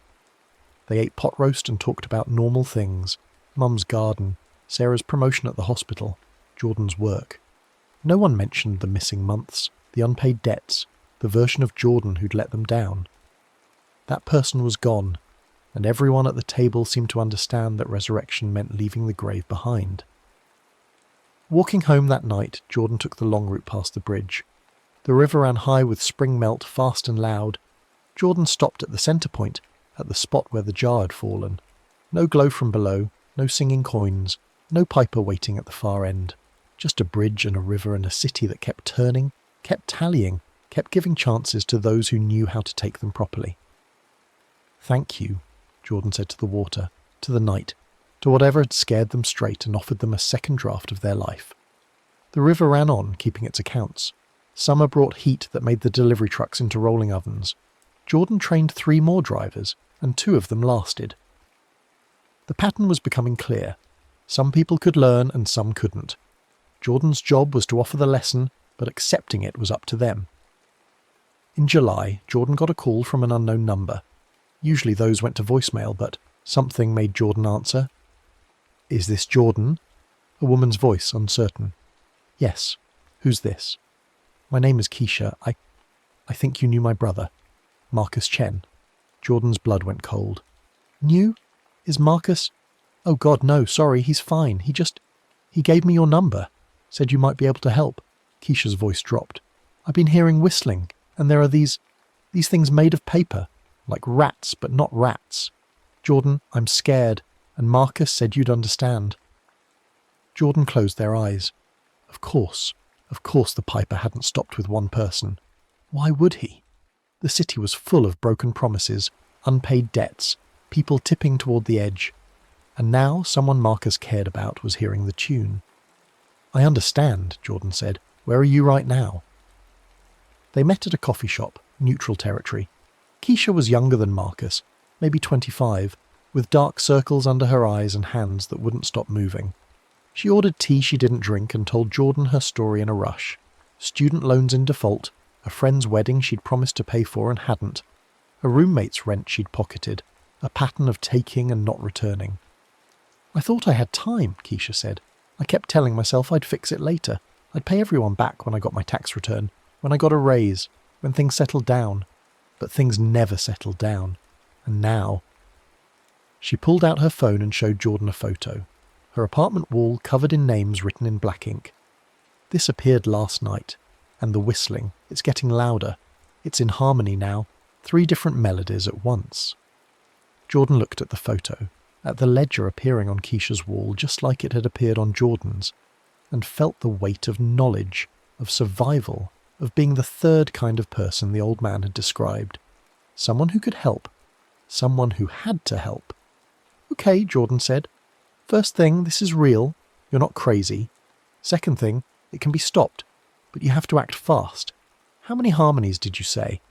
"3. Started with 1, then 2, now 3. Then you have 2 chances left before the piper comes in person. We need to move now. Do you have a list of everyone you owe?" Keisha nodded, pulling out a folded piece of paper covered in cramped handwriting. 12 names. Smaller than Jordan's list had been, but still significant. "All right, here's what we're going to do. I'm going to help you, but you have to do the actual work. I can't pay your debts for you. That won't break the pattern. But I can guide you, keep you on track, make sure you do it right." Jordan pulled out their phone. "First stop, we need to get you a jar. A glass jar, big enough to hold a lot of coins. Then we're going to walk every single one of these debts, and you're going to pay them back with interest. You're going to say each person's name out loud, and you're going to apologize honestly. No excuses, no justifications. Just honesty and repayment. Can you do that? I don't have enough money to... Then we get it. Pawn something, borrow from someone who isn't on this list, take an advance on your paycheck. Whatever it takes. Because if you don't, the piper finishes what he started. And trust me, you don't want to see what that looks like." Jordan met Keisha's eyes. "This is your bridge moment. Everything changes tonight, one way or another. You ready?" Keisha swallowed hard, then nodded. They worked through the night, Jordan and Keisha, walking the debt list like stations of a cross. Some of the people on the list were angry, some hurt, some confused by the late-night apology and repayment. But all of them took the money, heard the words, witnessed the change, and with each payment, each name spoken into the jar, each coin dropped. The whistling that Keisha heard grew simpler, harmonies dropping away. By 4 a.m., they were down to the last name, Keisha's own. They stood on the same bridge Jordan had used, the river black and starlit below. "Say it," Jordan instructed. "Own the pattern. Name what you did wrong and choose to stop doing it." Keisha's hand shook as she held the jar. Keisha Renee Chen. "I took because it was easier than asking. I kept because it was simpler than returning. I lied because the truth meant admitting I'd been lying. I choose to stop. I choose to change. I choose to be someone worth trusting." She dropped the last coin. The jar sang, warming in her hands. Then she threw it over the rail. It fell in darkness, hit the water with a crash of glass and metal, and for just a moment the river glowed. On the bridge, they stood in silence. No piper appeared. No paper rats rustled in the shadows. Just 2 people who'd been given a second chance and chosen to take it. "How long does it last?" Keisha asked. "The clear feeling, the clean slate. As long as you keep making the third payment," Jordan said. "Every day, every choice. It gets easier, but it never stops mattering." Keisha nodded, tears running down her face. "Thank you. Marcus said you saved his life in some way he wouldn't explain. Now I get it. I didn't save you. You saved yourself. I just showed you where the bridge was." They parted at dawn, Keisha heading home to an apartment whose walls would be blank again. Jordan walking through a city that was waking up to another day of accounts and choices. The flute waited on Jordan's mantle, a reminder of cost and consequence. Jordan touched it briefly. "Hello, still here, still choosing," and then got ready for work. Rita had left a note on Jordan's locker. Corporate loved the article. "They want you to do a mentorship program. Train supervisors, not just drivers. Interested?" Jordan thought about Keisha, about the 2 drivers who'd lasted, about the way knowledge of consequences could spread like ripples from a throne jar. Thought about being the third kind of person, the one who remembered and helped others remember too. "Yes," Jordan wrote back, "definitely interested." The city kept its accounts, the river kept its coins, and Jordan kept choosing, one delivery at a time, one debt repaid at a time, one person helped at a time. The piper didn't return to Jordan's building that season, or the next, but sometimes, late at night when the streets were wet with rain and the receipts collected in gutters, Jordan would hear a single note whistle past. Not threatening, just there. A reminder that the ledger was always open, that debts could always compound, that the waltz was always ready to begin. And Jordan would check the wallet for the blank receipt, touch the flute on the mantle, and remember. Remember what the bridge cost. Remember what the river kept. Remember that the only way out was through honesty, through payment, through the daily practice of being someone worth trusting. The music never completely disappeared. But as long as Jordan kept choosing right, it stayed at the edges, a harmony instead of a melody, a warning instead of a summons. And that, Jordan learned, was as close to redemption as anyone could expect. Not forgetting the piper, not pretending the rats never came, but living aware, living careful, living honest. One receipt at a time, one choice at a time, one coin dropped into the river when needed, buying another day of clear walls and quiet nights. The city accepted the payment, and life went on. The next story is about to begin. Please relax and enjoy. The December rain came down in needles, tapping against the apartment windows with a rhythm that felt almost deliberate.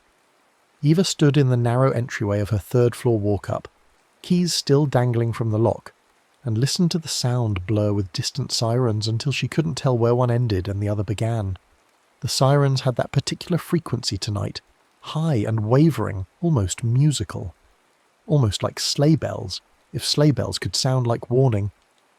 She kicked the door shut behind her and peeled off her coat, letting it fall across the arm of the futon because she was too tired to care about the wet wool smell it would leave. 3 double shifts in 5 days. The holiday rush at the call centre meant everyone wanted answers, solutions, someone to absorb their frustration about delayed packages and cancelled orders. Her throat was raw from 8 hours of manufactured patience. The apartment was cold. She'd turned the heat down before leaving that morning, trying to shave another $20 off the utility bill. Eva padded across the laminate floor in damp socks, flicking on lights as she went. The kitchen was barely more than a galley, just enough room for one person to stand between the counter and the appliances, but it was hers, and that had mattered once. Now it just felt small. She opened the fridge for the leftover pad thai, the only dinner plan she had energy for. The interior light flickered on, illuminating mostly empty shelves, a carton of eggs, some wilted spinach, condiments in the door. But there, held against the white surface by a magnet she didn't recognise, was a piece of paper. Eva stared at it. The magnet was shaped like a sleigh bell, tarnished silver with a small clapper visible through the slotted metal. She'd never seen it before. The paper beneath it was yellowed, the edges soft like old parchment, and across the top in elaborate script that looked hand-lettered ran the words, "Good List." Below the header, her name, Eva Winters. The script was old-fashioned, the kind of penmanship her grandmother might have used, all careful loops and measured slants. She reached out slowly and touched the paper. It was cool, slightly damp, and beneath her name were several blank lines ruled in faint grey, stretching down the page like staff paper waiting for notes. As she watched, ink began to form on the first line, not printed, not typed.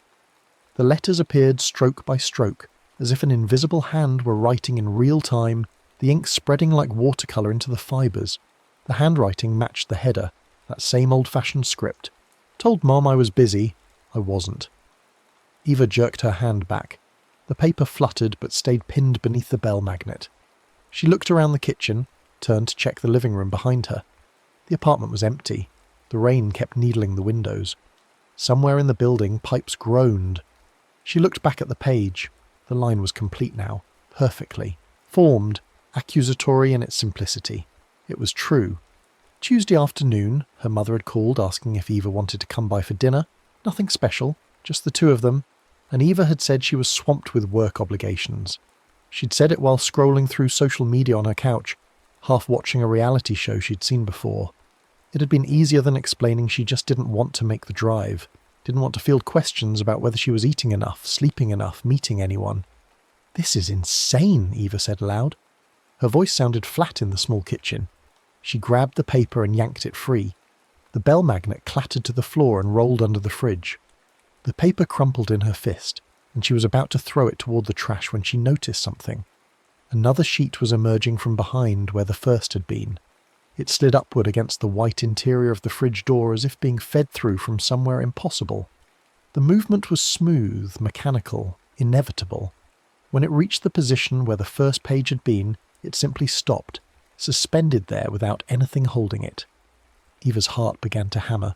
She dropped the crumpled paper and watched as this new sheet, identical in age and texture to the first, began to fill itself in. Good list in the same ornate script. Eva Winters beneath it. And then, on the first line, reposted rumour. She had. Just this morning, between calls, she'd shared a screenshot in the workgroup chat. Something about a manager at another location, supposedly sleeping with one of the seasonal hires. Jen had sent it first, and Eva had just forwarded it along with a wide-eyed emoji. She hadn't checked if it was true, hadn't really cared. It was just something to pass the time, to feel connected to the minor drama. The kitchen smelled different suddenly. Underneath the usual scent of old coffee and the faint chemical tang of cleaning products, there was something else. Something organic and cold. Wet straw. The smell of a barn in winter. Eva backed away from the fridge until her hip hit the counter edge. She groped behind her for her phone, found it in her coat pocket hanging over the futon arm and thumbed it open. The screen glow felt reassuring, technological, real. She started to pull up her messages, thinking she'd text someone. But who? What would she even say? My refrigerator is writing a list of things I've done wrong and I don't know how to make it stop. The thought was absurd enough that she almost laughed. Almost. But the smell of wet straw was getting stronger, and the rain against the windows had picked up, and beneath it she could swear she heard something else. Something rhythmic and small. Bells, maybe. Very faint. Coming from inside the apartment. She moved through the living room slowly, listening. The sound seemed to come from everywhere and nowhere. When she stood still, it faded. When she moved, it grew slightly louder, tracking. Her, somehow. She ended up in the bedroom doorway, staring at her unmade bed, the pile of laundry on the chair, the closet door hanging half open. The sound was coming from under the bed. Eva knelt down, pulling out her phone and activating the flashlight. The beam swept across the wooden floor, illuminating dust bunnies and a lost sock and the cardboard corner of a shoebox full of old photos she kept meaning to sort. Nothing else. But the bells kept whispering, soft and insistent. Somewhere in the shadows her light couldn't quite reach. She stood up quickly and backed out of the room. Her grandmother's voice came to her then, unbidden. The memory so sharp it felt like the old woman was standing right behind her. There are two who walk the winter streets, Eva. Everyone knows about the kind one, the one who brings gifts and grace. But behind him, in his shadow, walks another, Krampus. And Krampus doesn't measure children. Children are forgiven their smallness. He measures grown-ups. He measures all the little cruelties we pretend don't matter. The white lies. The times we were too tired or too busy or too afraid to be kind. The apologies we swallowed. The help we could have given but didn't. Eva had been maybe 10 when Grandmother told her this story, sitting in the old woman's kitchen while snow piled against the windows and something warm and spiced steamed in mugs between them. The story had seemed quaint then, just another winter tale to make the dark season feel important. He keeps a burlap sack and a red ledger, Grandmother had continued, her accent thickening the way it did when she told the old stories. The sack is for carrying away, the ledger is for measuring, and if you deny what's written, if you laugh it off or stuff it away or pretend you don't see it, then he comes closer. You'll hear his bells under your bed. You'll hear his hooves counting the boards in your hallway. And when he comes close enough, when he's ready, he takes what you've been hoarding, all those small meannesses, all those withheld kindnesses. He puts them in his sack and he carries them away, and you with them. 10-year-old Eva had asked, with the straightforward practicality of a child. But how do you stop him? Grandmother had smiled, but it hadn't been a warm smile.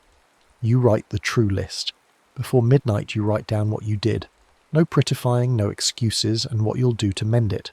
You write it in red pen. You hang it outside your door with bread and salt, and then you say the names aloud. All of them. The people you hurt, the people you failed. You say their names and what you'll do, and if you mean it, if you really mean it, then he turns away. The true list doesn't erase what you did. That's not the point. But it shows you're willing to carry your own sack. Eva had forgotten that story, or thought she had. It had filed itself away with all the other childhood things she'd outgrown. Belief in Santa Claus, fear of the dark, the certainty that grown-ups had everything figured out. But standing now in her cold apartment with the smell of wet straw, creeping through the rooms and bells whispering from impossible places, The story came back with the weight of something that had been waiting for her to be ready to remember. The hallway floorboards creaked, just once. A long, heavy sound like someone taking a careful step, like someone measuring the distance. Eva's breath caught. The hallway was 6 feet long, connecting the bedroom to the living room, passing the bathroom door. She was standing at the living room end. Nothing was there. The hallway was empty. The boards creaked again, closer. She scrambled back toward the kitchen, slipping a little on the laminate in her damp socks. The fridge hummed its normal hum. The second list was still there, suspended against the door. As she watched, a third line was forming. Dropped friend when she needed you. Michelle. The name came to her immediately, uninvited. Michelle from college, the one who'd stuck by Eva through the worst of the breakup with Daniel, who'd let Eva sleep on her couch for 2 weeks, who'd covered Eva's share of restaurant bills when money was tight. And then Michelle had called 6 months ago, voice shaking, saying she thought she might be having a breakdown, asking if Eva could come over, if they could just talk. And Eva had looked at her calendar, looked at the Friday night stretching ahead with its promise of no obligations and a new season dropping on streaming, and she'd said, "God, Michelle, I wish I could, but I'm absolutely slammed. Can we rain check?" There hadn't been a rain check. Michelle had stopped calling after that. Eva had told herself it was natural drift, that friendships evolved, that they were both busy. She'd told herself a lot of things. The phone in her hand buzzed. A text from Jordan at work. "Hey, any chance you can take my Sunday shift? Family thing came up." Eva looked at the text, looked at the list on the fridge. Jordan had covered for her twice in the last month.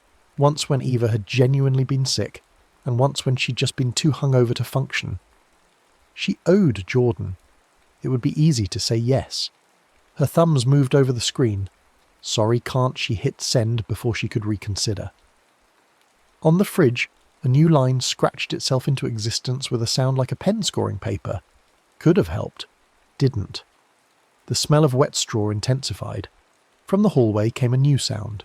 Not footsteps exactly, but something being dragged. Something heavy and soft like a sack full of rags, or promises, or all the small kindnesses that could have been given but weren't, all bundled up and weighing enough to bow strong shoulders. "Stop it," Eva said. Her voice came out thin. "This isn't real. This is, I don't know, carbon monoxide or something. Stress. I'm hallucinating." Laughed it off, wrote the list. The dragging sound moved closer. She couldn't see anything in the hallway. The space remained empty, the light from the living room lamp illuminating nothing but blank walls and wooden floor, but the sound was undeniable, slow, patient, methodical. Eva grabbed the list off the fridge and crumpled it just like she'd done with the first one. She shoved both wadded papers into the trash bin under the sink, pushing them down beneath the coffee grounds and takeout containers. The bin was white plastic with a foot pedal, and she kicked the lid closed with more force than necessary. From inside the trash, paper rustled. She stepped back. The lid lifted slightly, pushed from within, and through the crack she could see ink spreading across the crumpled pages, writing through the layers of plastic, writing on the coffee grounds themselves, writing across every surface it could find. Ignored homeless man, kept jacket, made fun of co-worker's accent, saw kid drop lunch money, walked past. The list was filling in history now, reaching back through weeks and months. Some of the items Eva barely remembered. Some of them she remembered perfectly and had told herself didn't count, didn't matter, weren't really her responsibility.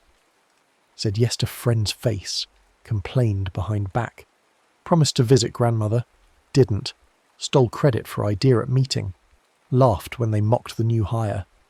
The entries multiplied, breeding in the darkness of the trash bin, and Eva realised with mounting horror that the list wasn't going to stop. It was going to keep going, compiling every petty meanness, every casual cruelty, every moment of convenience chosen over compassion, until it had catalogued her entire inventory of small human failures. She was standing in the middle of her kitchen, shaking when the power dipped. The lights didn't go out completely. Instead they browned, dropping to a dim amber glow that made everything look old and wrong. The digital clock on the microwave blinked and went dark. The fridge's hum stuttered into silence. In the new quiet, the bells were louder. They were definitely coming from under the bed. A soft rhythmic jingling, and now that the apartment's ambient noise had dropped away, Eva could hear they were keeping time with something. It took her a moment to realise what. Her own breathing. When she inhaled, the bells whispered. When she exhaled, they chimed softly, as if something under the bed was listening, measuring, counting. She moved toward the bedroom because she couldn't help it, because the not knowing was worse than the knowing. The door was half open. She pushed it wide and stood on the threshold looking in at the shadowy space. Her bed was a queen, pushed against the far wall under the window. The rain outside had gotten harder, and it threw moving shadows across the ceiling, shapes that looked almost like they were dancing. The bells chimed. Under the door to the hallway, the door that led from her bedroom into the little corridor connecting the apartment's rooms, a shadow was moving. Not a trick of the light. An actual shadow, dense and dark, pressed against the crack beneath the door. It was shaped wrong, too wide at the bottom, and as Eva watched it seemed to yawn outward, expanding and contracting like a mouth breathing. The texture of it was wrong too, not smooth, but grainy, like burlap. The dragging sound came again, right outside the bedroom door now, heavy, patient. Eva's legs unlocked and she stumbled backward into the living room. She needed to get out, leave the apartment, go literally anywhere else. Her keys were still in the door. She could grab them, grab her coat, run down the stairs and into the rain, and knock on neighbours' doors until someone answered. But when she turned toward the front door, her eyes caught on the fridge. The list had regenerated. A whole new page, impossible and inevitable, suspended against the white surface. The litany of failures continued to write itself, line after line, a catalogue of all the ways she'd chosen ease over effort, silence over honesty, her own comfort over anyone else's need. And now names were appearing. Not just descriptions, but actual names. Michelle, promised to be there, wasn't. Jordan, owes you multiple favours, couldn't return one. Mum, pretended to be too busy, just didn't want to go. David, knew he was wrong about the report, let him present it anyway. Amy, saw her struggling with the copier, walked past. The names kept coming, each one attached to its specific failure, and Eva felt something crack open in her chest. These weren't abstract sins or vague regrets. These were real people. People who had names and faces and their own lists of hurts, and she had added to those lists. Not through malice, not through cruelty exactly, but through the slow accumulation of all the tiny moments when she'd chosen not to care. From the hallway, the boards creaked. 1 step, 2, counting. Eva ran to the peephole and pressed her eye against it, looking out into the building's common hallway. Rain-streaked light from a window somewhere painted everything grey. The hall was empty. But when she pulled back and turned around, the list on the fridge had added a line, amount skimmed from honesty. She hadn't skimmed money, but she'd skimmed truth, hadn't she? All those times someone asked, "How are you?" and she'd said, "Fine," instead of admitting she was struggling, because their concern felt like an obligation and she didn't want to be obligated. All those times she'd let someone else take blame for a small mistake she'd made, saying nothing, letting the misconception stand because correcting it would have been uncomfortable. All those times she'd practiced silence while someone else was blamed.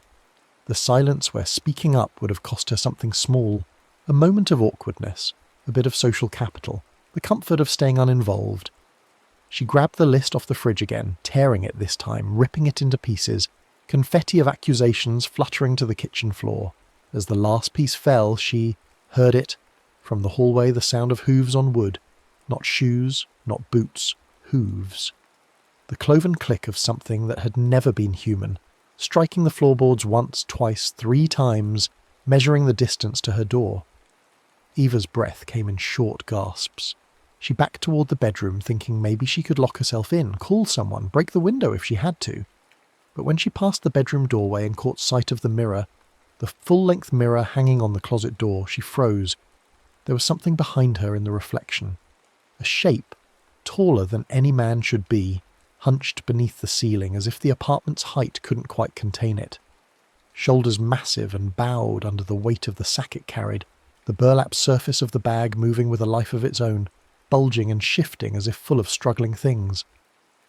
The creature's head was lowered, but she could see the horns, curled and ridged like a ram's, but longer, sharper, slick with rain that dripped steadily onto the carpet.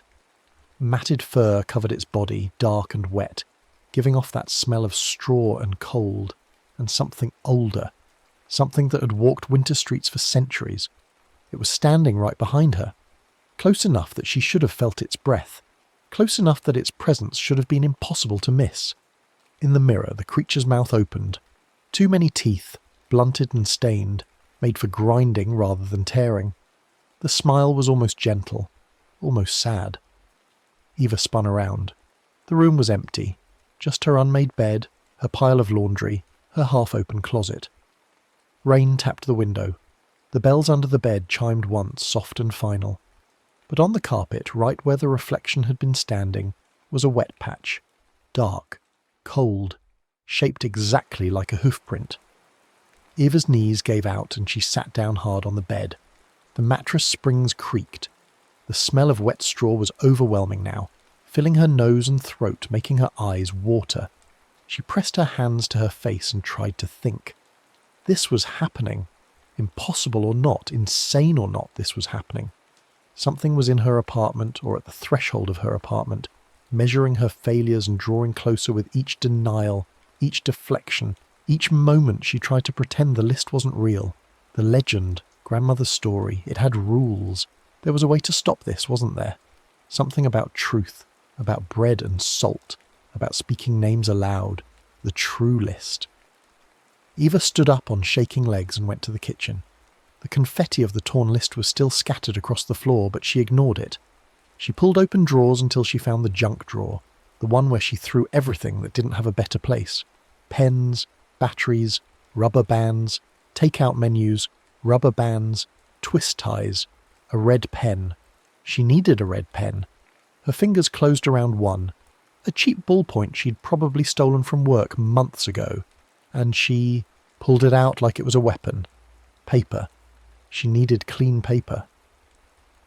The printer was out in the living room and she was afraid to leave the lit kitchen, afraid the power would fail completely if she stepped into shadow. But she had a notepad, magnetic, usually stuck to the fridge.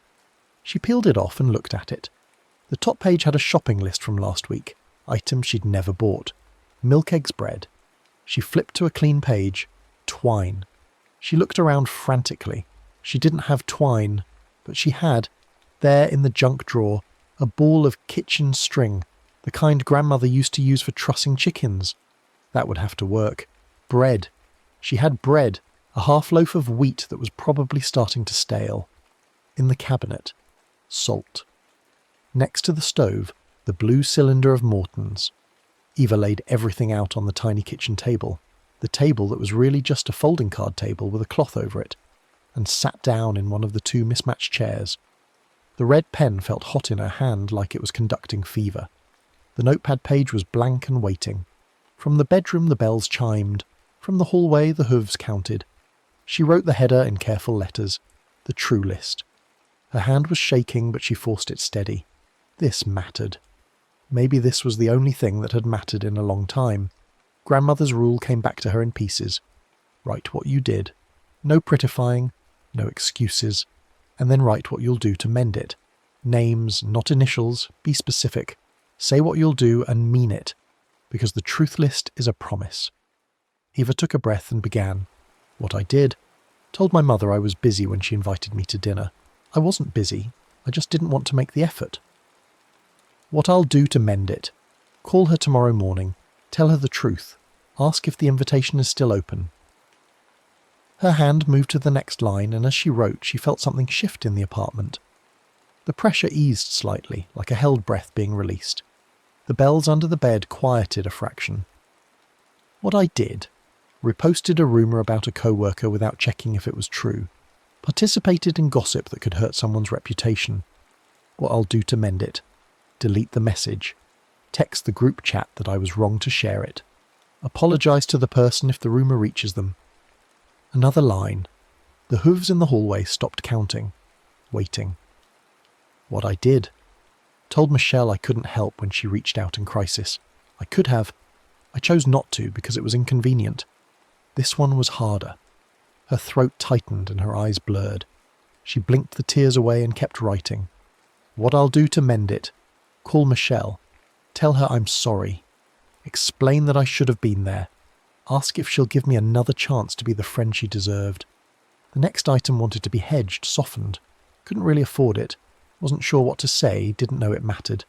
But Eva crushed those impulses and wrote plainly. What I did. Ignored the homeless man outside the grocery store even though I had cash and he asked politely. Kept my jacket zipped and walked past. What I'll do to mend it.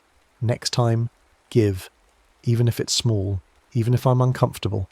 Stop pretending not to see. The list grew. Each item felt like pulling something sharp out of her chest. Painful in the removal, but necessary. She wrote about Jordan and the refused shift. About David and the report. About Amy and the copier. About the new hire whose accent she'd laughed at. Not loudly, just a smirk shared with another co-worker. A moment of bonding through exclusion. For each one, she wrote the action and the repair. Some repairs were simple. Apologise, make amends, follow through on a promise. Others were vaguer because the harm was vaguer. How do you repair the damage of indifference? But she wrote them anyway. Pay attention, show up. Choose kindness, even when it's inconvenient. The fridge list had stopped writing. The trash bin was silent. The bells under the bed had diminished to barely a whisper. But from the hallway, a new sound. The burlap sack being set down. Slowly, carefully. The weight of it making the floorboards groan. Eva kept writing. She wrote about her grandmother, the woman whose story had saved her tonight, and how Eva had promised to visit more after grandfather died. Had promised, and then let the weeks stretch into months. Always too busy, always meaning to go next weekend. She wrote about the calls she'd ignored, the birthday she'd forgotten, what I'll do to mend it, visit this weekend, bring her favourite cookies, tell her I love her, tell her I remember the stories. When she finished that line, the tears were running freely down her face, dripping onto the page and making the red ink blur. But the words were still readable. That was what mattered. The truth was still there. She looked at the clock on the wall, the old battery-powered one that had kept ticking through the power dip. 11:53 p.m. 7 minutes. Eva grabbed the kitchen string and tore off a length, threading it through the top of the notepad page and knotting it clumsily. The bread was in a bag on the counter. She took 2 slices, the least stale ones she could find. The salt cylinder was where she'd left it. She scooped a handful into her palm, the crystals cold and rough. She moved to the front door, juggling bread and salt and the page with its hanging string. The peephole showed the empty hallway again, still grey with rainlight, still deserted. But when she pressed her ear to the door, she could hear something on the other side. Breathing, heavy and wet like something that had been walking through December storms for a very long time. 11:55.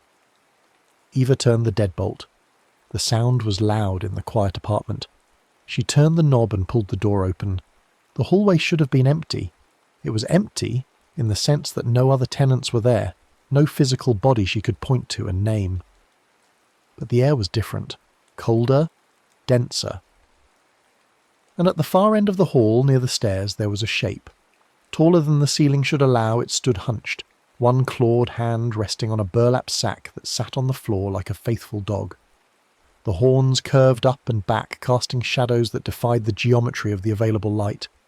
Rain dripped from its fur despite the hall being indoors, pooling on the carpet, and those eyes, black as coal, ancient as winter, fixed on her with an expression that might have been patience or might have been judgment, or might have been something too old to have a human name. Krampus. Eva's breath frosted in front of her face. The hallway had become cold enough that she could see it, winter manifesting where winter shouldn't reach. Her hands shook as she knelt on the threshold of her doorway, right at the border between her space and the common hall. She hung the true list from the doorknob, the string wrapped around it twice so it wouldn't fall. The paper twisted slowly, showing its lines of red ink to the dim hallway. Then she placed the 2 slices of bread on the floor just outside her threshold, side by side, and poured the salt over them in a thin stream. The crystals gleamed like snow. 11:57. Eva stood. The shape at the end of the hall hadn't moved, but it was watching. She could feel the weight of that attention, the way you can feel when someone reads over your shoulder. She looked down at the true list, at all the names written there. Her voice, when it came, was hoarse from crying, but she spoke clearly. She spoke loud enough to be heard. "Michelle Morrison, I told you I was too busy to help when you were having a breakdown. I should have dropped everything and come to you. I'm sorry. I'm going to call you tomorrow and tell you that, and ask if we can try again."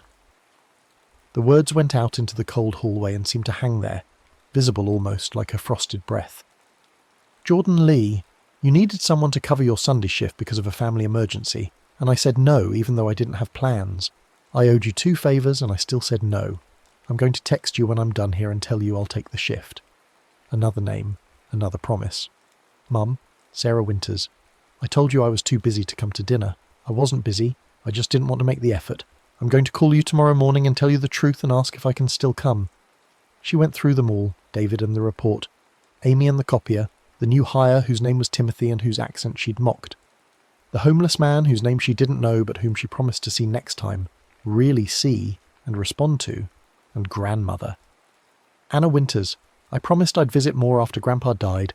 I promised, and then I let months go by because it was easier not to make the drive, not to sit with your grief. I'm coming this weekend.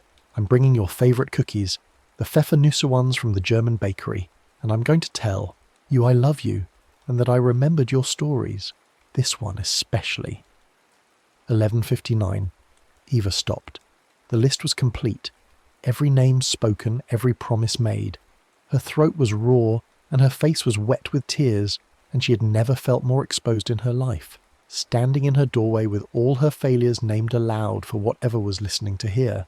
At the end of the hallway, Krampus moved. He bent.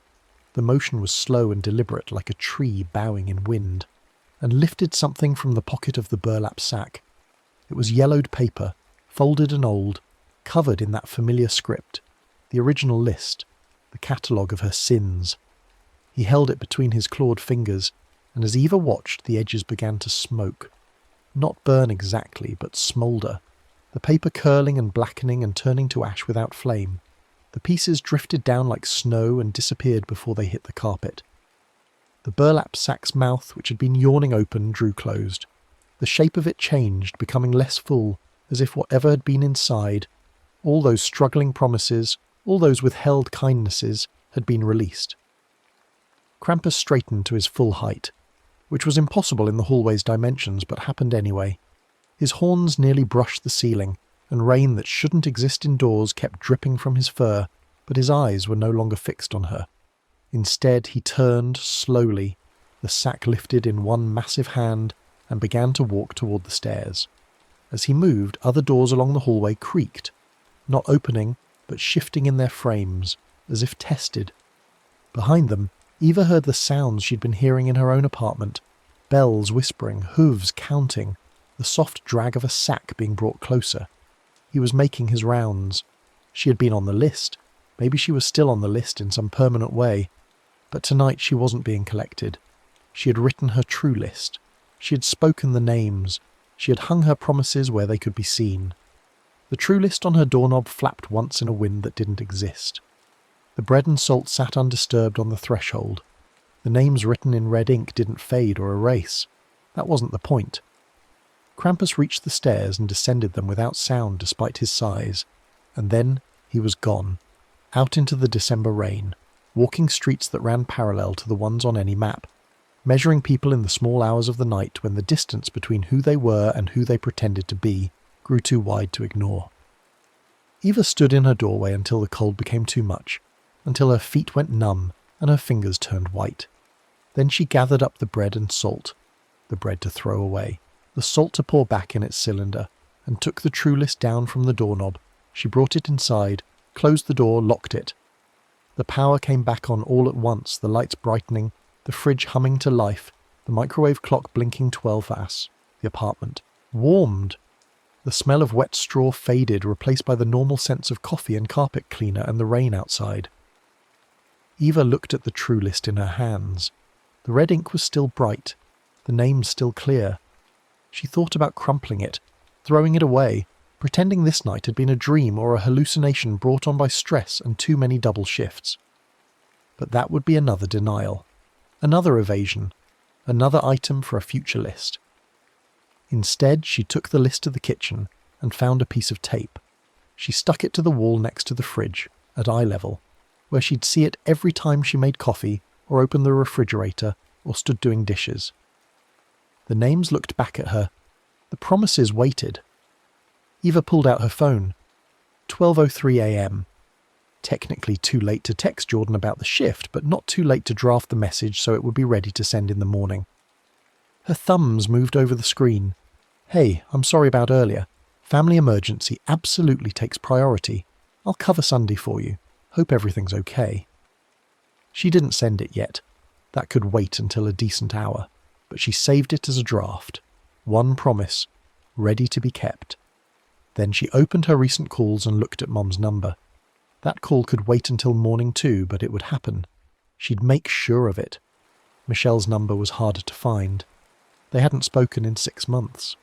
But Eva scrolled through her contacts until she found it, and she stared at it for a long time, thinking about what she'd say, how she'd explain, whether Michelle would even answer. That was a problem for tomorrow's Eva. Tonight's Eva had done what she could do, written the truth, spoken the names, made the promises visible. She looked at the wall where the true list hung, and at the fridge where no new lists were generating, and at the bedroom doorway where no bells whispered and no hooves counted. The rain outside was easing. By morning it would stop completely, leaving everything washed clean and cold and a little bit different than it had been before.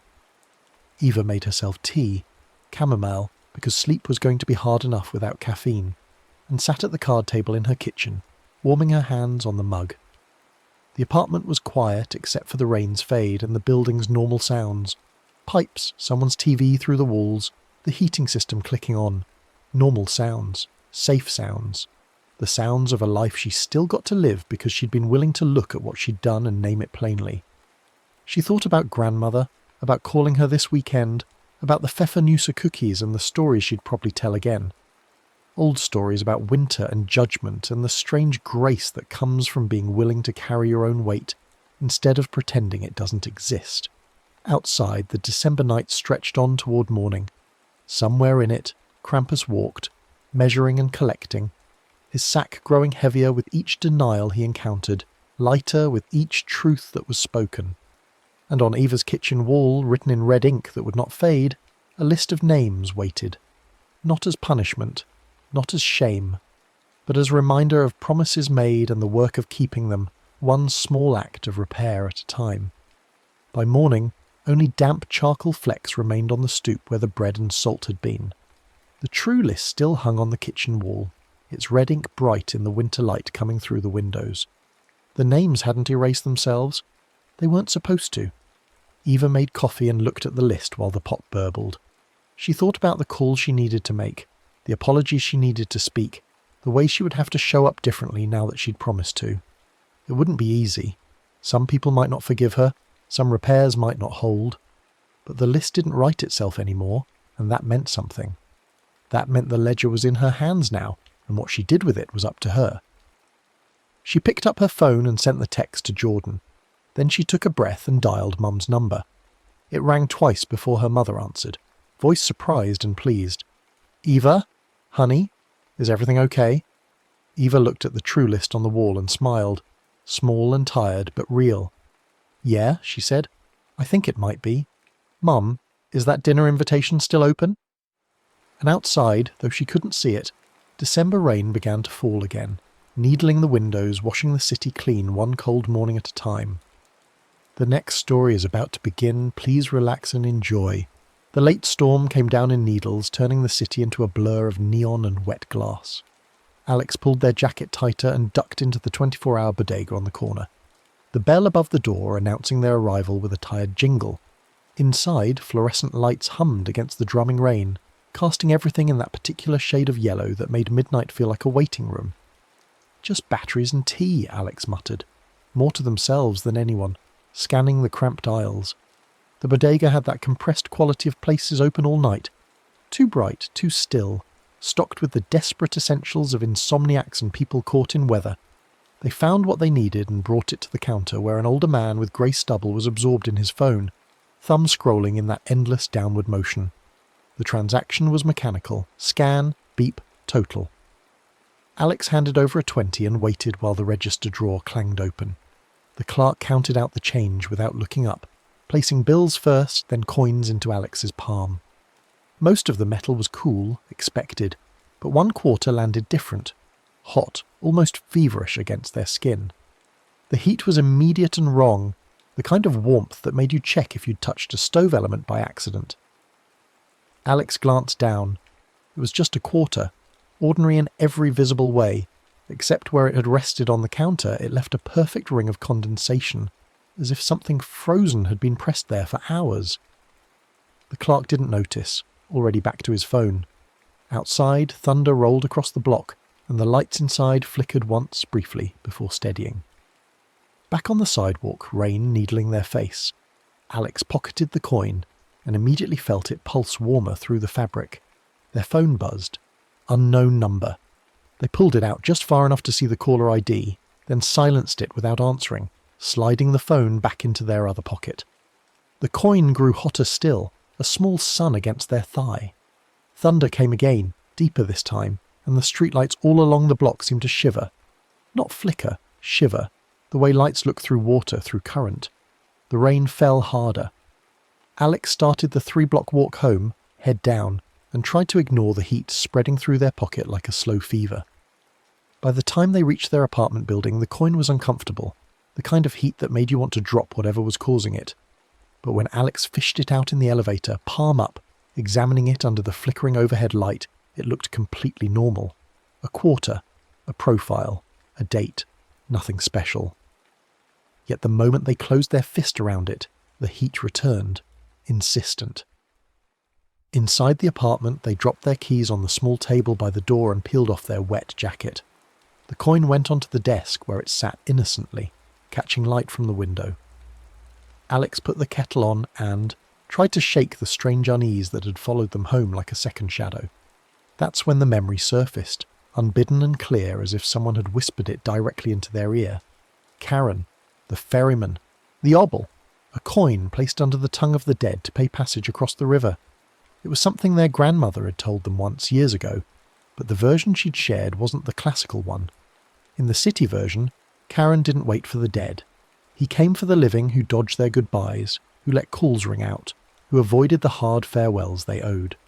When he was near, she'd said, you'd smell river water where there was no river. You'd hear the lap of water against wood, the creak of oarlocks. The street outside would look wrong, rippling like you were seeing it from underwater. The rule was specific. Before dawn, you carried the hot coin to the nearest bridge, spoke the name you owed a farewell and paid the river to take the debt back. If you refused, if you wouldn't name it, the ferry would dock at your door instead. Alex laughed. A small, uncertain sound in the quiet apartment. Grandmother's stories, city legends. The kettle began to whistle, and they moved to take it off the burner but stopped. From somewhere, the hallway outside their door, maybe the stairwell, came a scent. Damp, organic, tannin and diesel like old river water mixed with the exhaust from boat engines. It was faint enough that Alex almost convinced themselves they'd imagined it. But then their phone buzzed on the desk. Unknown number, again. This time a voicemail followed immediately. Alex watched the notification appear, watched the transcription populate in real time. This is a message from Riverside Hospice regarding... They swiped it away before finishing, setting the phone face down. Tomorrow, they said aloud to the empty room. I'll deal with it tomorrow. The coin on the desk pulsed once with heat, visible this time, a small distortion in the air above it like asphalt in summer. Alex poured their tea and carried it to the couch, determined to ignore everything. Put on something mindless, lose an hour to television, go to bed, normal evening. But as they sat, they heard it. A soft, rhythmic sound from beyond the apartment door. Lap, lap, lap. Like water against a hull, gentle but persistent. They muted the TV and listened. The sound continued, patient and regular. When they unmuted the TV, it faded beneath the dialogue, but they could feel it now more than hear it. A presence in the rhythm of the building itself. The streetlights outside the window wobbled, their glow stretching and condensing as if seen through rippling water. Alex stood and went to the window, pressing their forehead against the cool glass. The street below looked normal, wet pavement, a few parked cars, the bodega's sign still burning neon across the way. But there was something off about the depth of it all. Something flattened, like a photograph rather, than a real place. They pulled back and the condensation from their breath spread in a perfect ring on the glass. Their phone buzzed. A text from their sister. "Have you called? Please tell me you called." Alex picked up the phone, thumbs hovering over the keyboard, then set it back down without responding. The coin on the desk, they could see it from where they stood, turned itself. Slowly, deliberately, rotating so the stamped profile faced the apartment door. Alex watched it move and felt something cold slide down their spine despite the warmth of the room. The damp smell grew stronger. With it came a new sound, faint but distinct. A hollow thudding, wood on wood, rhythmic as a heartbeat. It seemed to come from the baseboard along the far wall, the one that ran the length of the living room. Alex knelt beside it, pressing their ear close. Thud. Pause. Thud. Pause. Like something knocking from the other side, or like an oar touching wood at regular intervals. They pulled away and noticed the baseboard was dry but somehow looked wet, the paint gleaming as if freshly splashed. The elevator chimed in the hallway, someone arriving on the floor. But the sound was wrong, muffled and distant, as though the elevator shaft had filled with fog. Alex moved to the peephole and looked out. The hallway appeared normal at first. Beige walls, worn carpet, the neighbour's wreath still hanging from the door across the way. But as they watched, something moved across the runner. A dark line, glistening, sliding from one end of the hall to the other. A narrow wake, like something had just passed through water. The carpet stayed dry. Alex jerked back from the door, heart hammering. This was ridiculous. Stress. The storm. Bad lighting. They were tired and avoiding something difficult, and their mind was playing tricks. That's all. They picked up their phone to call their sister, to prove to themselves they were being absurd, but an email notification appeared. A reminder from the hospice about visiting hours, about the importance of timely goodbyes. Alex swiped it away. "Tomorrow," they whispered again. "I'll go tomorrow." The apartment lights flickered and steadied. In the bathroom, where they'd left the door ajar, the tub drain suddenly exhaled, a long, cool breath that carried the scent of deep water. Alex moved to the doorway and flicked on the bathroom fan. It hummed to life, but the sound was wrong, syncopated, rhythmic.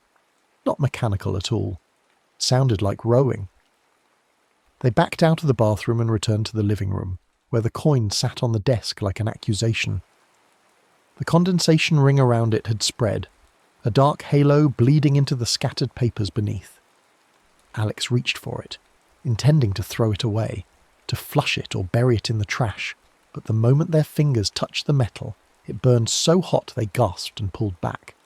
The coin remained on the desk, but now it was rotating again, slowly, that profile turning until it faced the door once more. The phone rang, not buzzed, rang, full volume, the old-fashioned trill Alex had set as the ringtone years ago and never changed. Unknown number. They watched it ring, every instinct screaming to answer, but fear held them frozen. Fear of the conversation, fear of what they'd hear, fear of the finality waiting on the other end. The phone rang 4 times and went to voicemail. The thudding from the baseboard grew louder. Alex grabbed their keys and jacket, suddenly desperate to be anywhere but here. But when they reached for the doorknob, they stopped. Through the crack at the bottom of the door, water smell poured in, thick, green, ancient.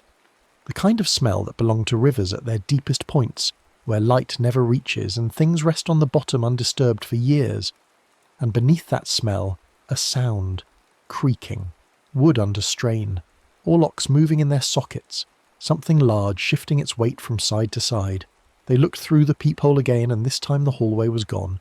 In its place, darkness, punctuated by the passing of narrow slatted boards, like dock planks sliding beneath an invisible viewer.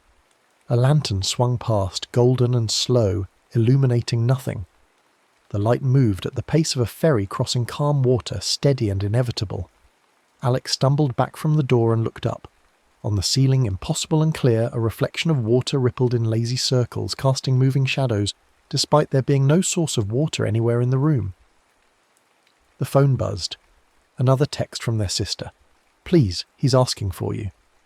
Alex read it, fingers trembling, and set the phone down without replying. Tomorrow. Tomorrow. The word had become a mantra, a protection spell, a lie. From the stairwell beyond the apartment, a new sound. Something heavy being dragged upward, step by step. Not dragged, carried or drifting, or arriving in some way that didn't match normal movement. With it came the rhythmic creak of oarlocks, metal in wood, pulling and releasing. The sound matched their heartbeat exactly, as if something outside were measuring time by the pulse in their chest. Alex went to the window and looked out. The storm had stopped, but the street was wrong.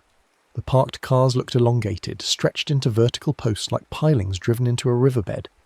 The crosswalk's white stripes gleamed wetly, parallel and even, a gangplank. The whole block had lost its depth and substance, everything compressed and flattened into something that belonged on water, not land. Between buildings, where alleys should be, there was only darkness, the kind of darkness that suggested vast open space, empty water extending forever. A bell sounded, once, far off, then again, closer. A ship's bell or a buoy, deep and resonant. Alex pressed both palms against the window and felt the glass humming with it. The coin on the desk spun once, fast, then stopped with the profile pointing at the door. This, time when it stopped, condensation bloomed not just around it but across the entire desk surface, spreading outward in rings that overlapped and merged into a single dark stain. The papers beneath were soaked now, ink bleeding, words running together into illegibility. Alex's phone lit up on its own. No call, no notification, just the screen glowing, showing the lock screen photo. Their father, years ago, before the sickness, holding up a fish by the river and grinning. They'd taken that photo. They'd been there. And now they weren't, hadn't been, refused to be for reasons that felt both overwhelming and impossibly small. The apartment door shuddered in its frame, once, twice. Not from wind, from something pressing against it from the other side, testing. The peephole showed nothing but passing dockboards and that slow lantern light. The wake had returned to the hallway runner, sliding back and forth now, a tide marking time. Alex grabbed the coin, wrapping it in a napkin because touching it directly was impossible now. It glowed faintly orange with heat. They shoved it in their pocket and pulled on their jacket. The grandmother's rule came back complete and clear.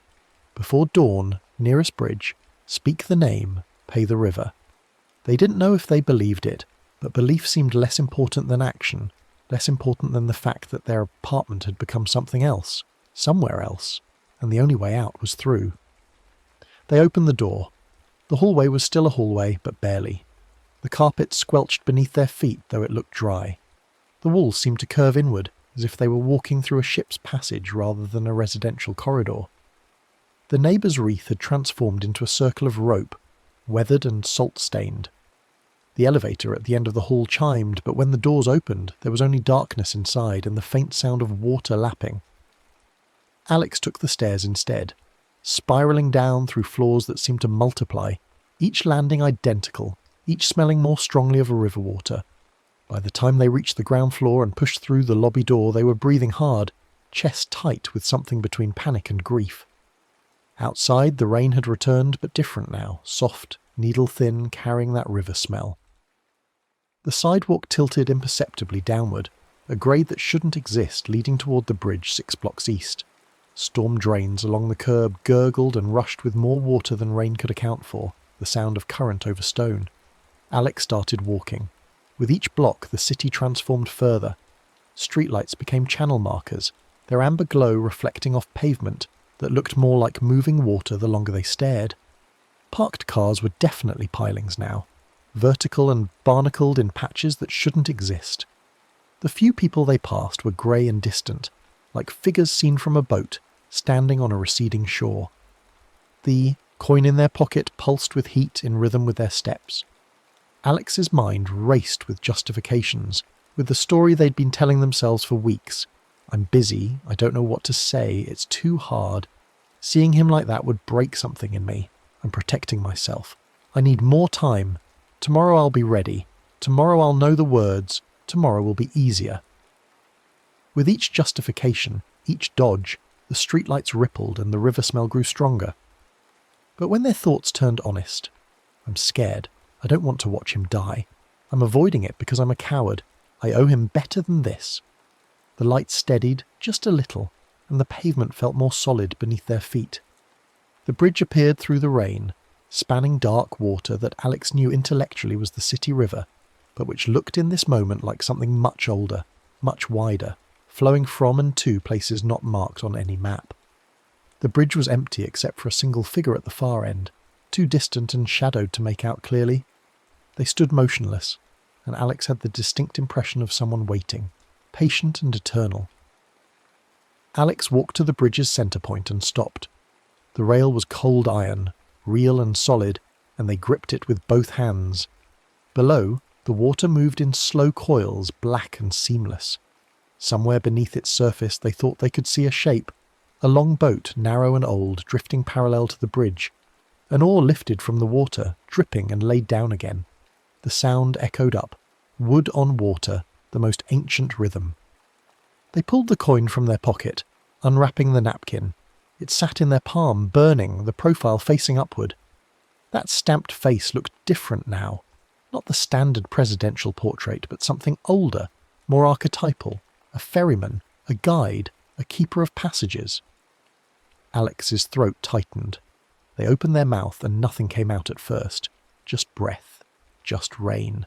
Just the small sounds of someone trying to break through years of practiced silence. Then, finally words.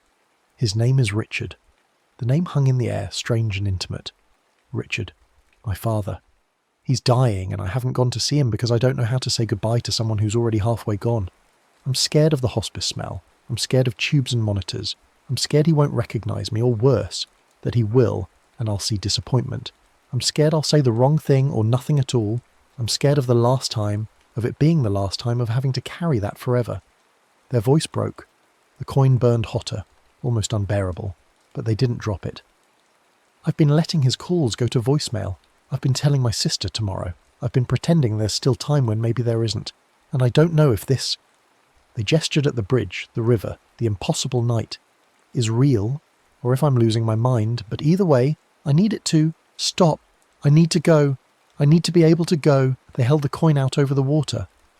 I'm asking for passage, not across some mythic river, just past this thing in my chest that keeps locking up, past the fear, to wherever he is before it's too late, if it's not already too late. I'll pay whatever the cost is. The coin had become so hot it was singing their skin, but they held it a moment longer. Then they let go. It fell in a slow arc, spinning, catching what little light existed. When it hit the iron rail on the way down, it rang once, a pure, clear note that carried across the water. Then it struck the surface with a small, final chime, and disappeared beneath the black. For a long moment, nothing. Just Alex gripping the rail, breathing hard, rain on their face. Then the water below began to change. The restless movement stilled. The coils smoothed and flattened until the surface was nearly glass. The shape they'd glimpsed, the boat, the ferry, became clearer for just an instant. A long, narrow vessel, empty except for a single figure at the stern, one hand on an oar. The figure nodded once, just the slightest tilt of the head, and pushed off. The oar lifted and laid down one last stroke, pulling the ferry away into darkness, the sound receding until it was indistinguishable from the rain. The streetlight steadied. The pavement solidified. The storm drains no longer sounded like rivers but just like drains, doing their ordinary work. Alex looked down at their palm where the coin had burned it. There was a faint red circle, already fading, and nothing more. They turned from the rail and walked back across the bridge. The figure at the far end was gone, if they'd ever really been there. The city reasserted itself with every step. Cars were cars again. Buildings were properly vertical. The distance between things made sense. By the time they reached their block, dawn was greying the sky, turning everything soft and uncertain. Inside the apartment, everything was exactly as they'd left it, and completely different. The hallway was just a hallway. Carpet dry, walls straight, the neighbour's wreath perfectly ordinary. The elevator chimed and sounded like an elevator. Their door opened without resistance onto a space that smelled only of tea and rain blown in through a window they'd forgotten to close. Alex closed the window, hung up their wet jacket and stood in the middle of the living room as the morning slowly brightened. The desk was dry. No condensation, no water damage. The papers were crisp and clean. The coin was gone. They picked up their phone. 5 missed calls, 7 texts, 3 voicemails, all from numbers they recognised. They made tea first, hands shaking just enough to make the kettle rattle. Then they sat on the couch, phone in hand, and pulled up their sister's contact. Their thumb hovered over the call button. All the old fears were still there. The hospice smell, the tubes, the wrong words, the last time, but they felt manageable now, properly sized. Fears instead of walls. They pressed call. Their sister answered on the second ring. "Alex? Oh my God, Alex!" Her voice was thick with exhaustion and relief. "I'm coming," Alex said. "Today. This morning. I'm coming now." There was a long silence then. "He's still here. He's been asking for you." "I know. I'm sorry. I'll be there in an hour." They hung up and sat for a moment longer, letting the reality of it settle. Then they grabbed their keys and headed out. The hospice was across town, 20 minutes by train, 10 by cab. Alex took the train, needing the time, needing to watch the city pass by the windows and prove to themselves it was solid again, real, navigable. The river flowed beneath the bridge they crossed, ordinary and brown, carrying nothing but city runoff and the occasional commuter ferry. Riverside Hospice was a low brick building trying to look cheerful, with window boxes and a bright blue awning. Inside, it smelled exactly as Alex had feared. Disinfectant and flowers, air conditioning and something underneath, something biological and unavoidable. They gave their name at the desk and followed the directions down a hall that was too bright and too quiet. Room 237. The door was half open. Alex stood outside it for a full minute, counting breaths, counting heartbeats, remembering the sound of an oar on water. Then they knocked softly and stepped inside. Their father was smaller than they remembered, diminished in the mechanical bed, but his eyes were open and clear. When he saw Alex, something shifted in his face. Surprise, then relief, then a complicated joy that had sadness woven through it. "Hey, Dad." "You came." His voice was rough, barely more than a whisper. "I came. I'm sorry it took so long." He moved one hand, a small gesture that said it was okay, that he understood, that they were here now, and that's what mattered. Alex pulled a chair close and sat, taking that hand carefully, aware of its fragility and warmth. They talked. Not about anything profound at first, just small things, memories, a story about the bodega and the storm, the state of the apartment, the way the city looked from the train. Their father listened, occasionally interjecting, occasionally drifting. When the silences came, they were bearable.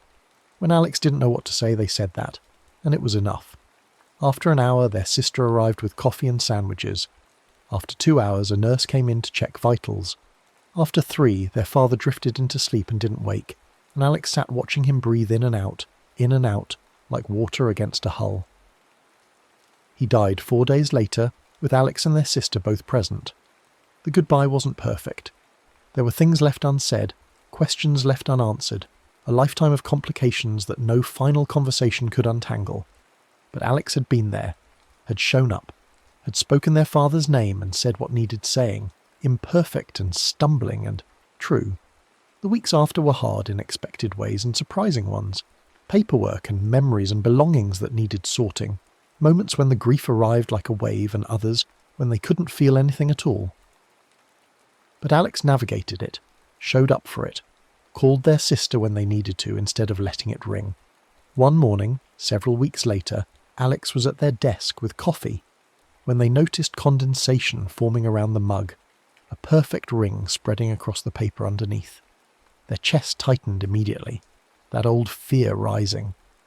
But this time they recognized it. Avoidance. Their sister had been calling about their father's belongings, about what to keep and what to let go. And Alex had been putting off the conversation because it felt too final, too much. They picked up the phone and called. "Hey," their sister said. "I was starting to think you'd gone underground again." "I know, sorry, this is hard." "Yeah. Let's figure out the stuff. What do you want to keep?" They talked for 40 minutes, making decisions that felt impossible and necessary. When they hung up, the condensation ring around the coffee mug had faded to almost nothing, disappearing as Alex watched. After that, it happened a few more times, not often. Just when avoidance started building again, when Alex began constructing tomorrow out of all the things they should do today. A ring of condensation would appear, on a glass, on a table, once on the bathroom mirror, and Alex would recognise it for what it was. A reminder, a warning, a small mercy. They'd stop, make the call, say the difficult thing, go to the place they'd been avoiding, do the goodbye they'd been postponing. And the condensation would fade, and the apartment would stay just an apartment, and the river would remain outside where it belonged. The coin itself was gone, paid and accepted and carried away to wherever such payments go. But the habit of paying remained, the knowledge that ferries dock for those who dodge goodbyes, and that the price of passage is simpler and kinder than it seems. Just name it, speak it, show up before dawn comes and claims whatever moment you thought you could hold on to forever. Sometimes, late at night, when rain needled the windows and the city blurred into neon and wet glass, Alex would stand at the window and look out at the streetlights. They held steady now, amber and solid, marking real streets in a real city. But somewhere beyond the farthest light, beyond where the buildings gave way to water, they thought they could still hear it sometimes. An oar lifting and laying down, once, twice, measuring time in the oldest rhythm. Not a threat, just a reminder of the deal they'd made, the coin they'd paid, and the door they'd learned to walk through before it became too late to walk through at all. The radiator in the hall ticked quietly, heating the building against the autumn cold. It was just a radiator, doing radiator things, unless they started, dodging again, started letting calls ring out and tomorrow pile up into never. Then it might become something else, a knock, a lap of water, a breath beneath the door, and they'd know where to go. To the bridge, to the rail, to the water that carries away what we owe and brings us, if we're lucky and brave enough to pay, back to the shore where goodbyes wait patient as ferrymen, inevitable as rivers, kind as the coin that warms in your pocket before you learn what it's asking you to give. The autumn turned to winter, and the city wrapped itself in the early darkness. Alex learned to read the signs, not just the condensation rings, but smaller things, the way certain silences felt heavier than others, the quality of light through the window when they were procrastinating on something that mattered, the particular tightness in their chest that meant they were building walls again instead of walking through doors. Their sister called one evening in December. "I've been thinking," she said, her voice careful in that way that meant she'd rehearsed this, "about having people over for the holidays, his friends, the ones who came to the service. I think Dad would have wanted that, but I don't know if I can do it alone." Alex's first instinct was the old one. "Tomorrow, maybe. Let me think about it. I'll let you know." The words were right there, ready. But then they noticed their water glass on the coffee table had gone cold, and around its base a thin line of moisture was beginning to form. They watched it spread just slightly, a ring that caught the lamplight. "Yes," they said instead, the word coming out before they could stop it. "Yes, let's do it. I'll help." "Really? Really? When were you thinking?" The condensation stopped spreading. By the time they hung up 20 minutes later, having made actual plans with actual dates, the ring had disappeared entirely. The gathering happened 2 weeks later in their father's old house, which their sister hadn't been able to bring herself to sell yet. Alex arrived early to help set up, and the moment they walked through the door they were ambushed by memory. The smell of the place, wood polish and old books and something underneath that was just their father, his particular scent that had soaked into the walls over decades. They stood in the entryway, grocery bags in hand, breathing it in and feeling the grief arrive fresh, as if it had just been waiting here for them to come back. "You okay?" their sister asked from the kitchen. "No," Alex said, and was surprised by how easy the word came. "But I'm here." They worked together through the afternoon, putting out food, arranging chairs, arguing about music the way they used to argue about everything when they were younger. People arrived as the sun set. Their father's fishing buddies, colleagues from the university where he'd taught, neighbours from 30 years back who'd made the drive. The house filled with voices and stories, and Alex moved through it all, feeling simultaneously present and distant, connected and adrift. An older man with a weathered face cornered them by the bookshelf. Your father talked about you all the time, he said. Even at the end, especially at the end. He was so proud when you finally came to see him. Alex's throat closed. I should have come sooner. Maybe, but you came. That's what he told everyone. My kid came. Like it was the most important thing in the world. The man clapped them on the shoulder. Don't spend the rest of your life punishing yourself for being human. After he walked away, Alex stood alone looking at their father's books, running their fingers along the spines. So many of them were about rivers, about fishing, about water. Their father had loved the river, had taken them there as a child, teaching them to cast, to read the current, to understand the patience required to wait for something to bite. Alex had stopped going with him in their teens, trading those trips for friends and screens and the ordinary self-absorption of growing up. Another small goodbye they dodged year after year, until there were no more years to dodge with.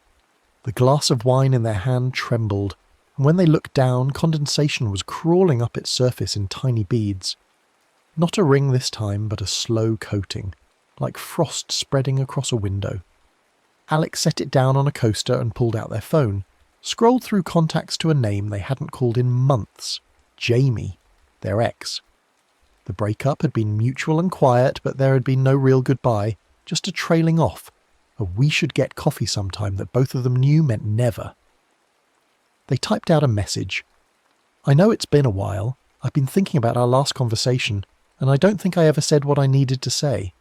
Could we talk sometime? Actual talk, not coffee as euphemism. Sent it before they could reconsider.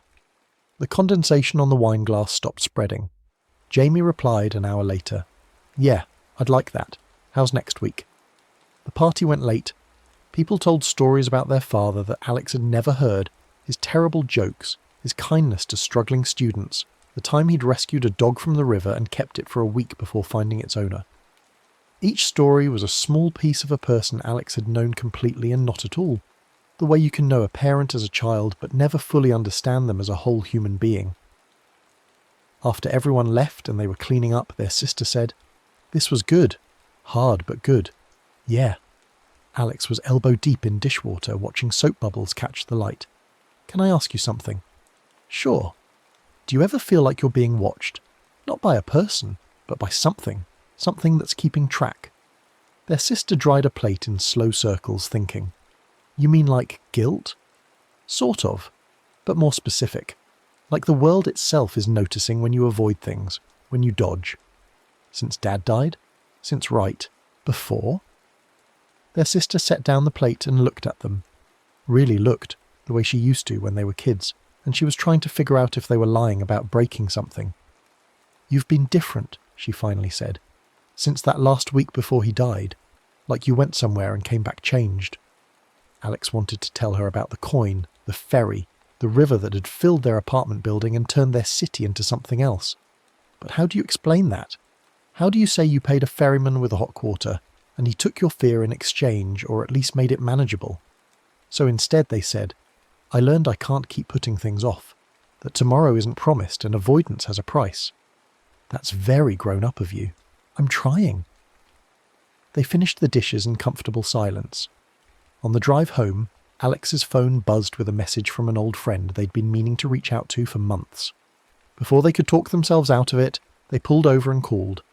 The conversation was awkward at first, both of them apologising for the silence, but by the end they'd made plans to meet up after the new year.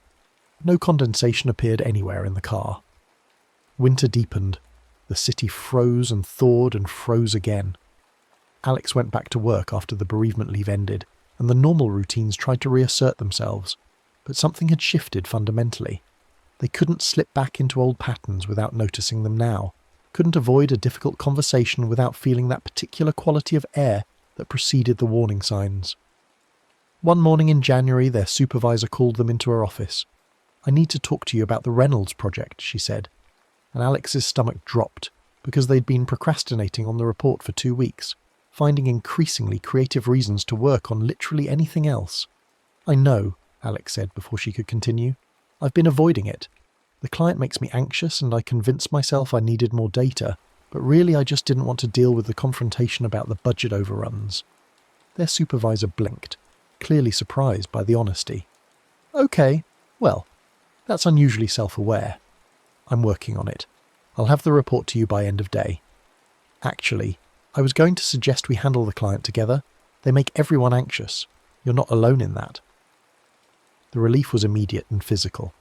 Alex left the office and went straight to their desk, pulled up the half-finished report and worked through lunch to complete it. By 3 o'clock it was done. Not perfect, but honest and thorough. They sent it off and sat back, noticing that the water bottle on their desk, which had been sweating condensation all morning, was now dry. The meeting with the Reynolds client happened the following week, and was exactly as uncomfortable as Alex had feared, but their supervisor handled the budget conversation deftly, and Alex contributed what they could. Afterward, in the elevator, their supervisor said, "You did good work on that report. Whatever's been going on with you lately, keep doing it." "I'm just trying to show up," Alex said. "Most people don't even manage that." That evening, walking home from the subway, Alex passed the bodega where all of this had started. The same clerk was behind the counter, still scrolling on his phone. Alex went in, not needing anything, just curious. They bought a coffee and paid with exact change, watching the coins pass from their palm to the clerk's without incident. All of them were cool, ordinary, exactly what change was supposed to be. Outside, they stood on the corner where they'd pocketed the hot quarter and looked up at their building 3 blocks away. The streetlights were steady. The sidewalk was just a sidewalk. There was no river smell, no sense of water where water shouldn't be. Just a cold January evening in the city, traffic and neon, and the smell of roasting nuts from a vendor's cart. Alex walked the 3 blocks slowly, finishing their coffee, and realised they were happy. Not ecstatic, not without grief or worry or the low hum of anxiety that was just part of being alive. But happy in a baseline way, the kind of happiness that comes from knowing you're where you're supposed to be, doing what you're supposed to do, not running from anything in particular. They met Jamie the following week at a quiet restaurant neither of them had been to before, neutral ground. The conversation was halting at first, both of them apologising too much, explaining too much, trying too hard. But eventually they found a rhythm. Alex talked about their father, about learning to face things they'd been avoiding. Jamie talked about therapy, about patterns they were trying to break. Neither of them wanted to get back together, and saying that out loud was a relief to both of them. "I think I needed to know you were okay," Alex said near the end of the meal, "and to tell you that I'm sorry for how I handled things. I went quiet when I should have spoken up." "I did the same thing," Jamie said. "We were both pretty good at dodging." "I'm trying to be worse at it," Jamie smiled. "How's that going?" "It's terrifying and exhausting, and I think it might be working." They split the check and hugged goodbye outside the restaurant, and it felt like an actual goodbye this time, a closing of something that had been left open. Walking to the subway, Alex checked their phone and found a message from their sister. "Going through more of Dad's things this weekend if you want to help. No pressure." 2 months ago, Alex would have made an excuse. Would have said they were busy, they'd help next time, they needed a break from all the grief work. But they could feel it already. That slight heaviness in the air, that sense of something paying attention. So they typed back, "I'll be there. What time?" The weekend was hard. Their father's closet still smelled like him. His handwriting on old notebooks was a punch to the chest. They found a box of fishing lures and both of them cried, remembering different trips, different moments on the water. But they worked through it together, making decisions, telling stories, letting the grief move through them instead of damming it up. In the bottom of the bedroom closet, Alex found something that made them stop, a photo album they'd never seen before. Inside were pictures from their childhood, pictures of them and their father on fishing trips Alex had half forgotten. There they were at 7, holding up a tiny sunfish. At 12, soaked and laughing after falling in the shallows. At 15, sullen and present but clearly wishing to be anywhere else. The last photo in the album was from much more recently, 5 years ago maybe. They were visiting for a holiday and someone had caught them and their father in the kitchen, both reaching for the same dish, both laughing at the timing. Alex didn't remember the moment, but there it was, evidence of connection, of presence, of showing up even when it was easier not to. "He kept this by his bed," their sister said quietly, looking over their shoulder. "At the hospice. The nurses told me he looked at it every day." Alex closed the album carefully and held it against their chest. "Can I keep this?" "I think he'd want you to." They brought it home and put it on their own bedside table. Some nights they looked through it before sleeping, letting themselves remember, letting themselves feel both the loss and the gratitude that came before the loss. And on the nights when they felt the old avoidance creeping back, the temptation to ghost on plans, to leave a text unanswered, to put off until tomorrow what should be handled today, they'd look at those photos and remember what they'd learned. February brought a cold snap that froze the river solid for the first time in years. Alex stood on the bridge one morning before work, the same bridge where they'd dropped the coin, and looked down at the ice. People were walking on it, careful and delighted, treating it like the novelty it was.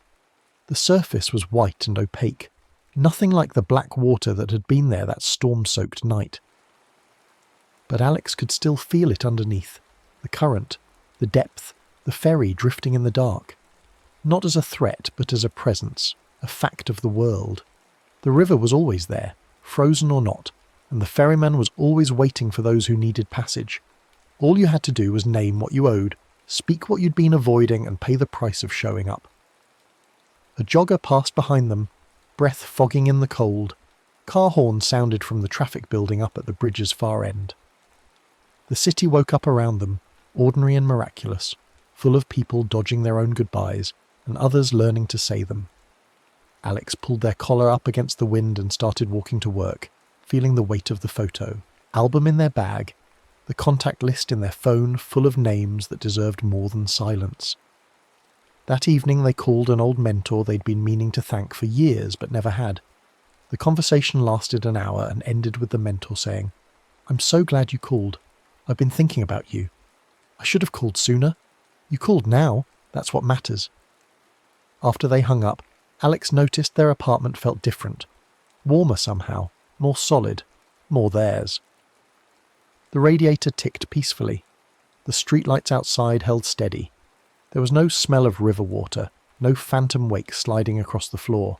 Just an ordinary evening in an ordinary apartment, made extraordinary by the simple fact of being present in it, of not running from it, of staying. They made dinner and ate slowly, tasting everything, washed the dishes and put them away, sat on the couch with a photo album and a cup of tea and let themselves exist in the space between what had been and what was still to come. The coin was gone, paid and spent and carried away on dark water, but its warmth remained somehow, a reminder that burned in their pocket even though nothing was there. Outside, the city continued its endless movement. People coming home, people leaving, people making choices about what to face and what to avoid.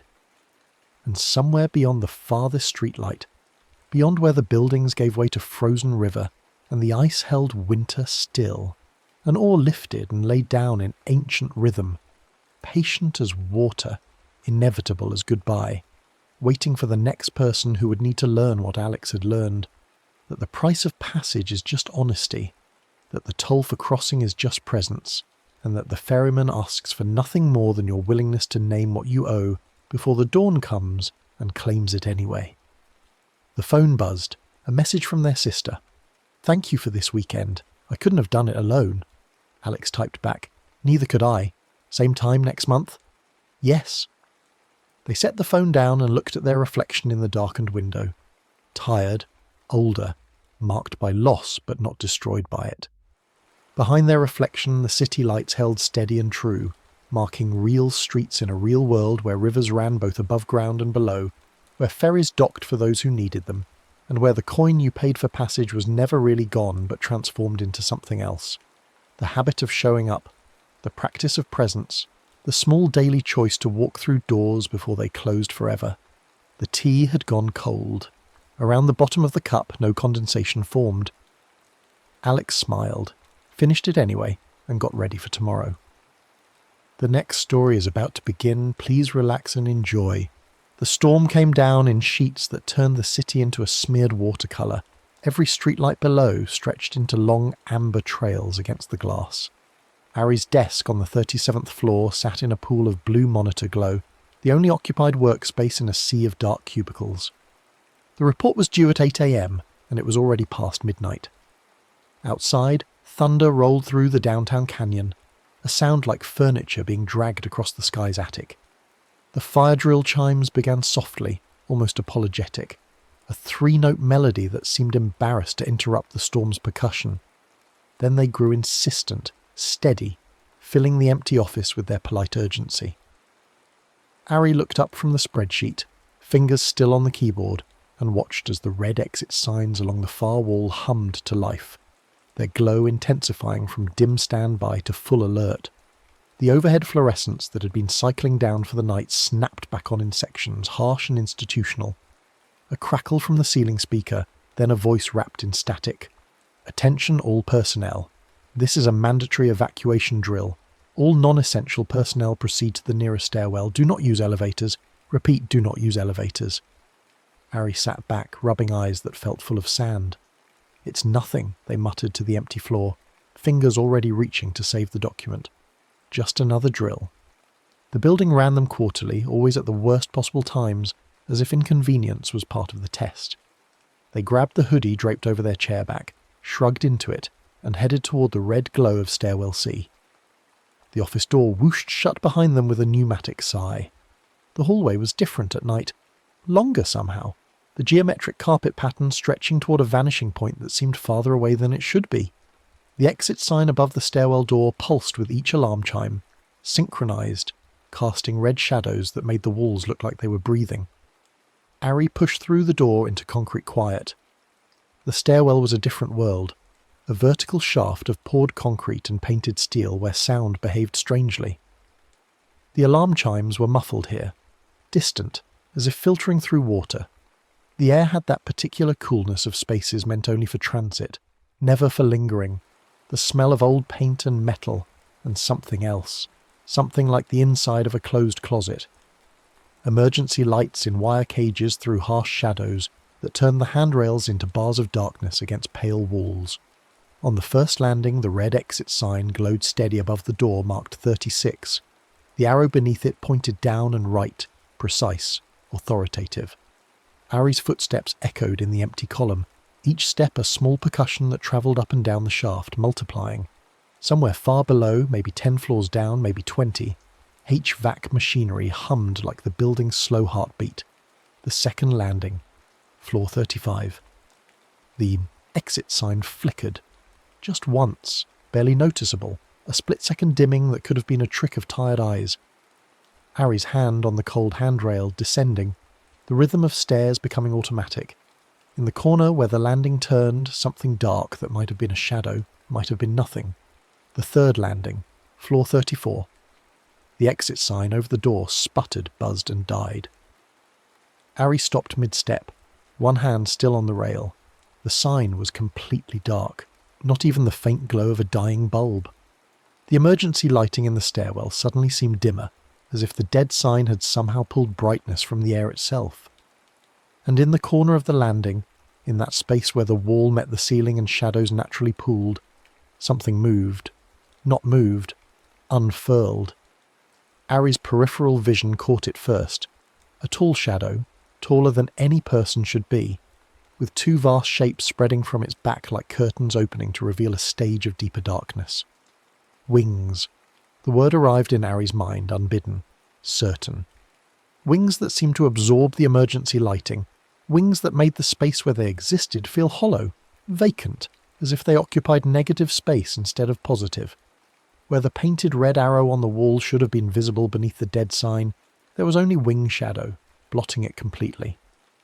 Ari's breath caught. They turned their head to look directly at the corner. Nothing, just concrete and the meeting of two walls and the normal shadows of an angular space. Empty. But when Ari's gaze drifted even slightly, there it was again in the periphery. The tall shape, the wings, the sense of something vast folded into a small space, watching without eyes that could be seen. From far below, 30 floors down or more, the building's security radio crackled in someone else's hand, the sound rising through the stairwell shaft like something living. All personnel, remain calm and proceed to ground level. Use caution on stairs. Ari's heart hammered against their ribs. The logical part of their brain, the part that filed reports and met deadlines, started cataloguing explanations. Fatigue, eye strain, the storm's atmospheric pressure playing tricks on the inner ear, the way emergency lighting always made shadows weird. "It's nothing," Harry whispered to the empty stairwell, to themselves, to the shape they weren't quite seeing. "Just tired." The words left their mouth and seemed to hang in the cool air. And in the moment after speaking them, after that denial, something changed. The stairwell felt longer. The distance to the next landing seemed to have stretched, as if an accordion had been pulled open between floors. And the exit sign on floor 33, which should have been glowing, went dark with a soft electrical pop. Harry stood frozen, hand still on the rail. The office folklore came back all at once. The stories traded during lunch breaks and around the coffee maker. The urban legends that every building seemed to accumulate like dust in its corners. The Mothman in the stairwells. The figure with wings who appeared before disasters, before fires and collapses and electrical failures, not to attack, but to test, to force acknowledgement, to make people admit when something was wrong. Someone in accounting had told it like a ghost story. He erases the exit signs. Every time you say it's nothing, every time you minimize what's happening, another sign goes dark, and you have to walk farther, and the stairwell gets longer, and if you never admit the danger, you walk until your legs give out. Someone else had added, but if you name it, if you say what's actually wrong, you find a way. Urban legend, office mythology, the kind of story people told to make boring buildings feel interesting, to add texture to the mundane geography of emergency routes and fire codes. Except the exit sign for floor 33 was dark, and Harry was sure, they were sure, it had been lit just moments ago. They chose down. The alternative was going back up, returning to the 37th floor, and the blue glow of an unfinished report, and that felt like failure, like giving in to something. Down was the way out. Down was where the ground waited with its rain and sirens and solid, sensible street level. Harry gripped the handrail and descended. The stair treads thrummed underfoot, vibrating with the building's systems, alarms 3 floors above, still chiming their patient warning, and somewhere below the deeper thrum of HVAC, the building's respiratory system pushing air through its concrete lungs. Floor 33. The door marked clearly, the paint around the number slightly chipped. Harry passed it. Floor 32, the handrail here with a familiar scuff mark from some long ago impact. Harry passed that too. Then floor 33 again. Harry stopped, hand on the rail, looking at the number stenciled on the door. The same chipped paint around the edges, the same scuff on the handrail in the exact same spot, a small impact mark shaped like a crescent moon. This wasn't a different floor with coincidental damage. This was the same landing. "It's just a loop," Harry whispered, the words barely audible even in the stairwell's acoustic amplification. A construction quirk, maybe. Bad signage. An error in the building's layout that nobody had ever bothered to fix, because who walked the stairs anyway? Everyone took elevators. The exit sign over door B, the alternate exit on the far side of the landing, sputtered once, twice, and went dark. The shadow on the landing swelled. It didn't move into the space so much as it expanded within it, as if the corner had always contained something enormous that was only now revealing its true dimensions. A man-tall silhouette, maybe 7 feet, maybe 8, with wings like blackout curtains, the edges of them feathered by the strobing emergency lights, in a way that made them seem to flutter, even while holding perfectly still. Where the wings existed, the concrete wall behind them disappeared, not hidden but erased, as if the wings occupied a space where matter couldn't persist. Harry's chest tightened. Every instinct screamed to run, but run where? Up was a loop, down might be too. The nearest door was locked. They knew because during an actual emergency, stairwell doors only opened from inside the floors, not from the stairwell side. Fire code, safety measure, the thing that was supposed to save lives. "Nothing to worry about," Harry said, trying to make the words sound convincing, trying to reassemble the logical world through sheer force of repetition. "Just a system glitch. Just tired. Nothing is wrong." The floor number on the next landing down read 33. Again. And where there should have been a straight descent to floor 32, there was instead an extra half flight of stairs, appearing in a space that shouldn't exist, the steps just slightly misaligned with the ones above and below, as if they'd been spliced in from a different building with a different architect. From far below, the security radio crackled again, the voice tight. "Smoke reported near 24. Repeat, Smoke reported near floor 24. All personnel use alternate routes. Ari's throat constricted. Smoke. The word sat heavy in their mind, but they couldn't seem to attach it to anything real. The air in the stairwell smelled like it always did. Paint and metal and closed-in coolness. No smoke, no evidence, just a radio report from somewhere far below. Probably a false alarm, probably someone's lunch burning in a microwave, probably nothing. They kept walking, jaw locked tight enough to make their teeth ache. The stairs descended in their strange geometry, some flights normal, some too long, some with that misaligned feeling like stepping into a dream's architecture. The shadows trailed behind like a second body, a tall shape that was always in the corner of vision, always accompanied by the soft sound of something moving. Not footsteps, but a quiet scritch like powder falling on concrete, or the sound of feathers dragging across stone. The stairwell grew too quiet between alarm cycles. The chimes would pulse, 3 notes, insistent, and then fall silent for long stretches. In those silences, there was only Ari's footsteps echoing up and down the shaft, and that soft scritch, and their own breathing that seemed too loud, too laboured for someone who was just walking stairs. Each landing presented its test. Ari would approach the door, hand reaching for the crash bar, and from straight on it would show only a metal slab with a narrow wire glass window, the hallway beyond dark.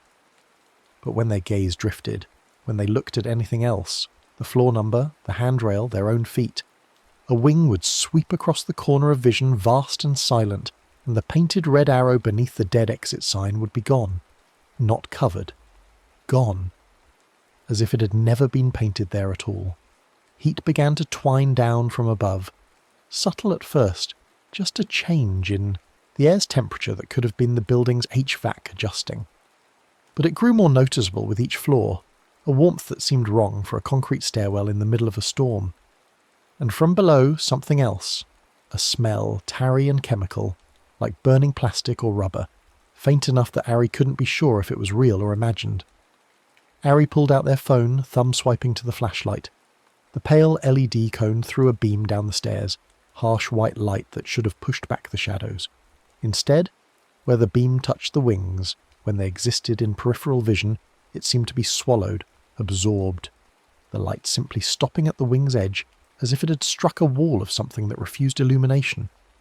Through the wire glass slits in the stairwell doors, glimpses of the elevator lobbies on each floor, empty, lit by buzzing fluorescence, the geometric carpet extending to vanishing points. No people, no movement, just spaces waiting to be occupied, as empty as a stage before the actors arrive. Floor 29. Ari tried the handle, knowing it would be locked but trying anyway because doing something felt necessary. The handle didn't budge.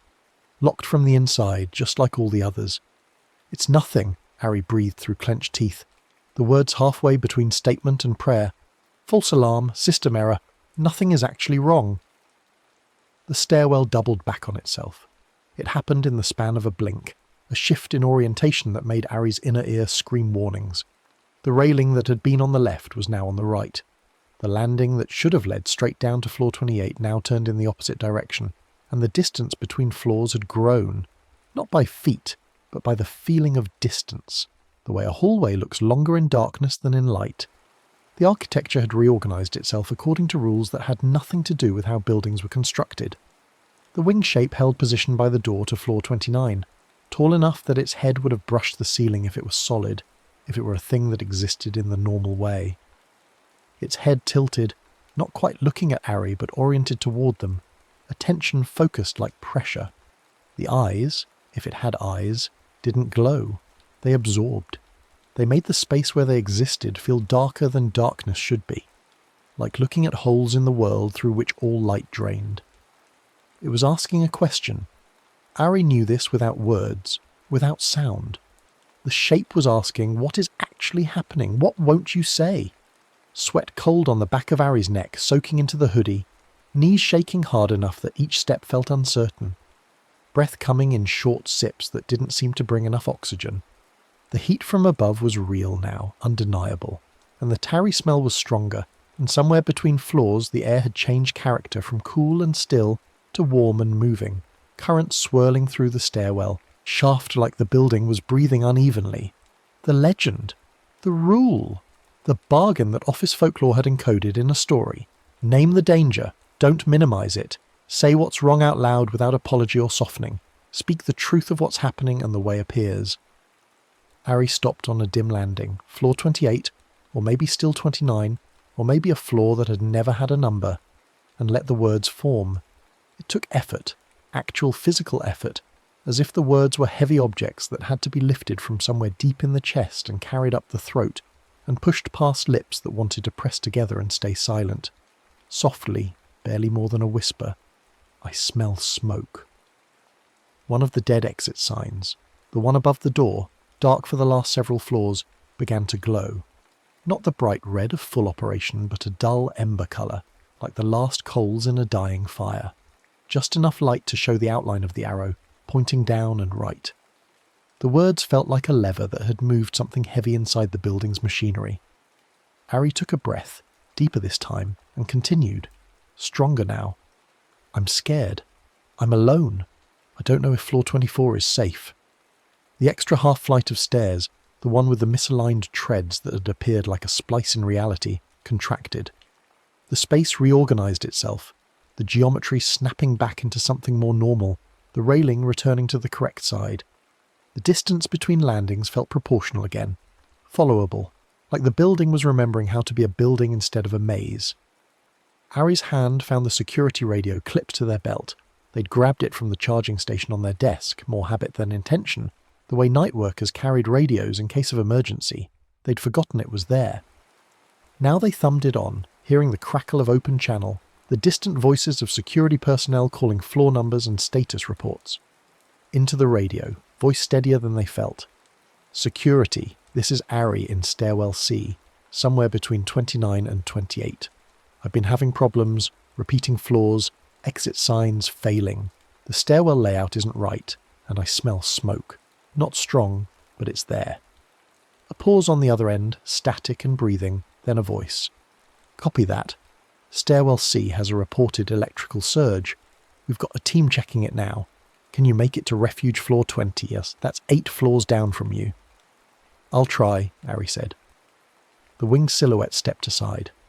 The movement was clear in peripheral vision, a folding of wings, a shift in position that opened space on the landing. Where it had been standing, blocking or guarding, or simply existing, the wall was now visible. And there, on the pale concrete, was the ghost of the painted arrow. Not a real arrow, the paint was gone, erased by wing shadow. But the memory of it, a slightly lighter patch on the concrete where paint had protected the surface from decades of dust and grime. The arrow's outline, barely visible, pointing down and right. Harry decided to follow the sign they could no longer see. It required a different kind of attention, a shift from the visual to the tactile.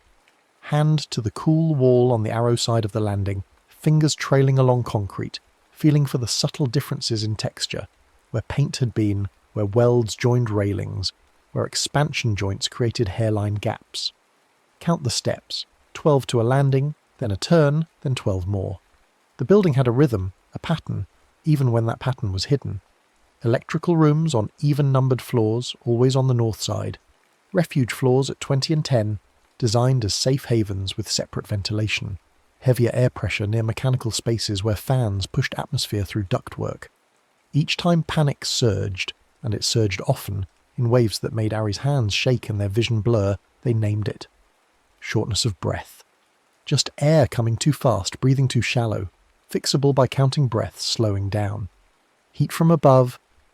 Acknowledging that yes, the air was warmer, that something on the upper floors was generating heat, that this was real and needed to be noticed.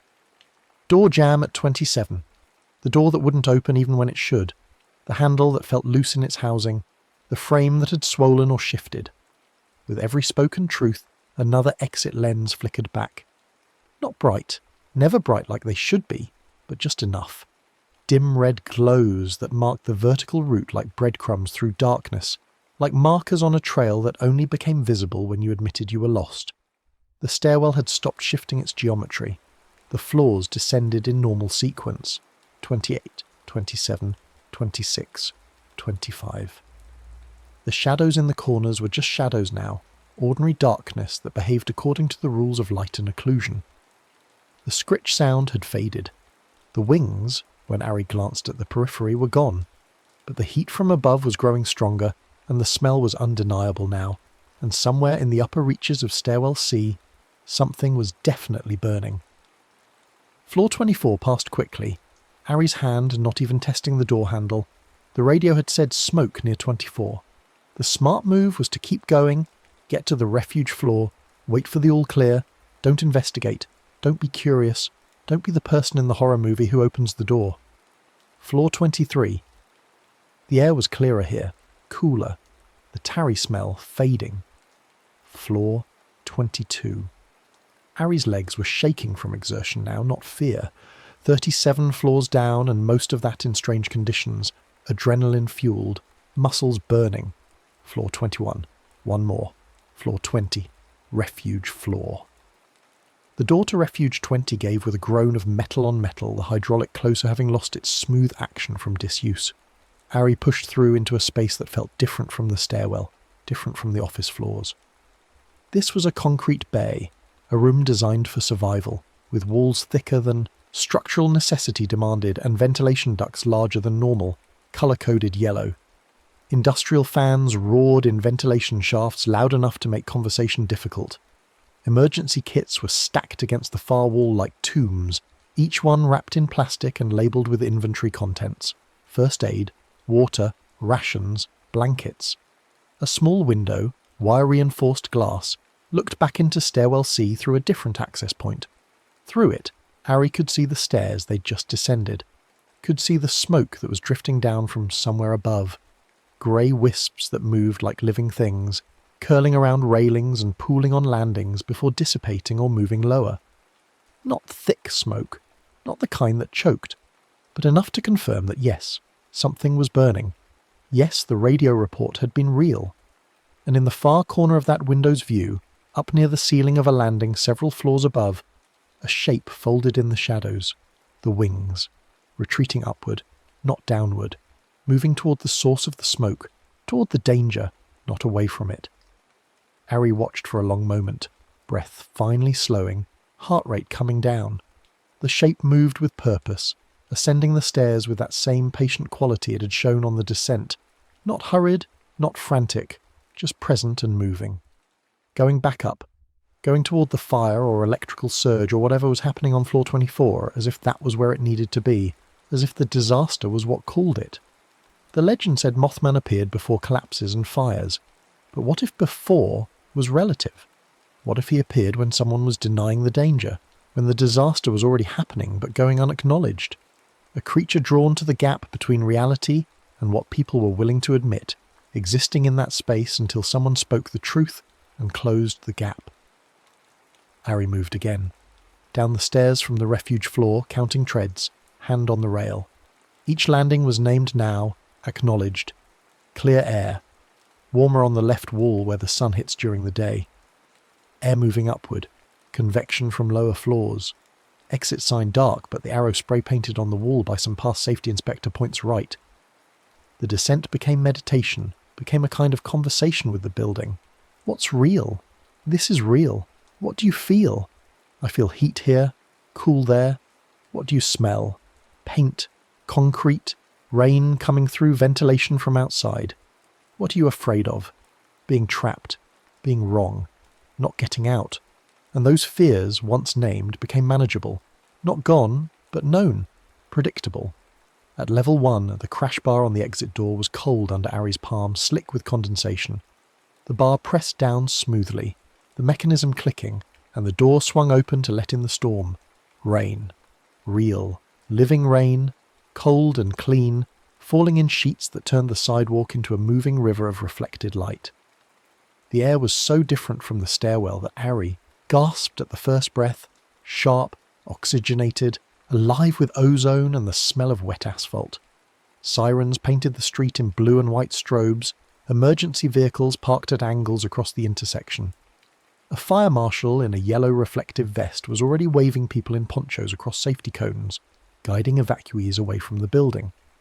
Ari stumbled out, legs weak, hoodie soaked through in seconds. A paramedic approached with a blanket and a clipboard, asking questions in a calm, practiced voice. "Were you in the building? Which floor? Did you see smoke? Are you injured?" "I was on 37, Harry said, words coming slowly, each one carefully selected for accuracy. "I came down stairwell C. There were problems, the floors were repeating, or I was disoriented, I'm not sure which. Exit signs were failing. I started smelling smoke around floor 28. The heat was coming from above, from the direction of 24. The marshal's radio crackled. A voice reported, "Electrical panel for stairwell C showed a surge at 12:17 a.m. Trash fire in the waste room on 24, started by a cigarette. Fire suppression activated. Smoke in the stairwell but contained. All clear for stairwell C." The marshal nodded, making notes. "You did good calling it in when you did. The electrical surge was messing with the emergency lighting, making some people disoriented. We got your radio report at 12:31. That's when we knew for sure about the smoke." Harry looked back through the glass door of the building's entrance, through the lobby to where stairwell C was visible beyond an interior window. The stairs rose into darkness, concrete and metal disappearing up into the building's height. For a heartbeat, a shadow moved on one of the upper landings, a tall shape, wings spreading wide like someone stretching after a long task. Then the shadow lifted, or dissipated, or simply moved beyond the range of the glass's view. And the exit sign at the top of the visible stairs, which had been dark or flickering throughout the entire descent, brightened to full red. Strong and steady and authoritative, the arrow beneath it glowing clear, pointing the way down. The building exhaled. The alarm cycled down to silence. The emergency lights in the lobby switched from their harsh white to the softer glow of normal operation. The storm continued to pour down, but it felt like permission now, not assault. The sky washing away the smoke smell, the electrical burn odour, the fear that had accumulated in concrete spaces. Harry stood under the marshal's umbrella and watched the building settle back into its normal state.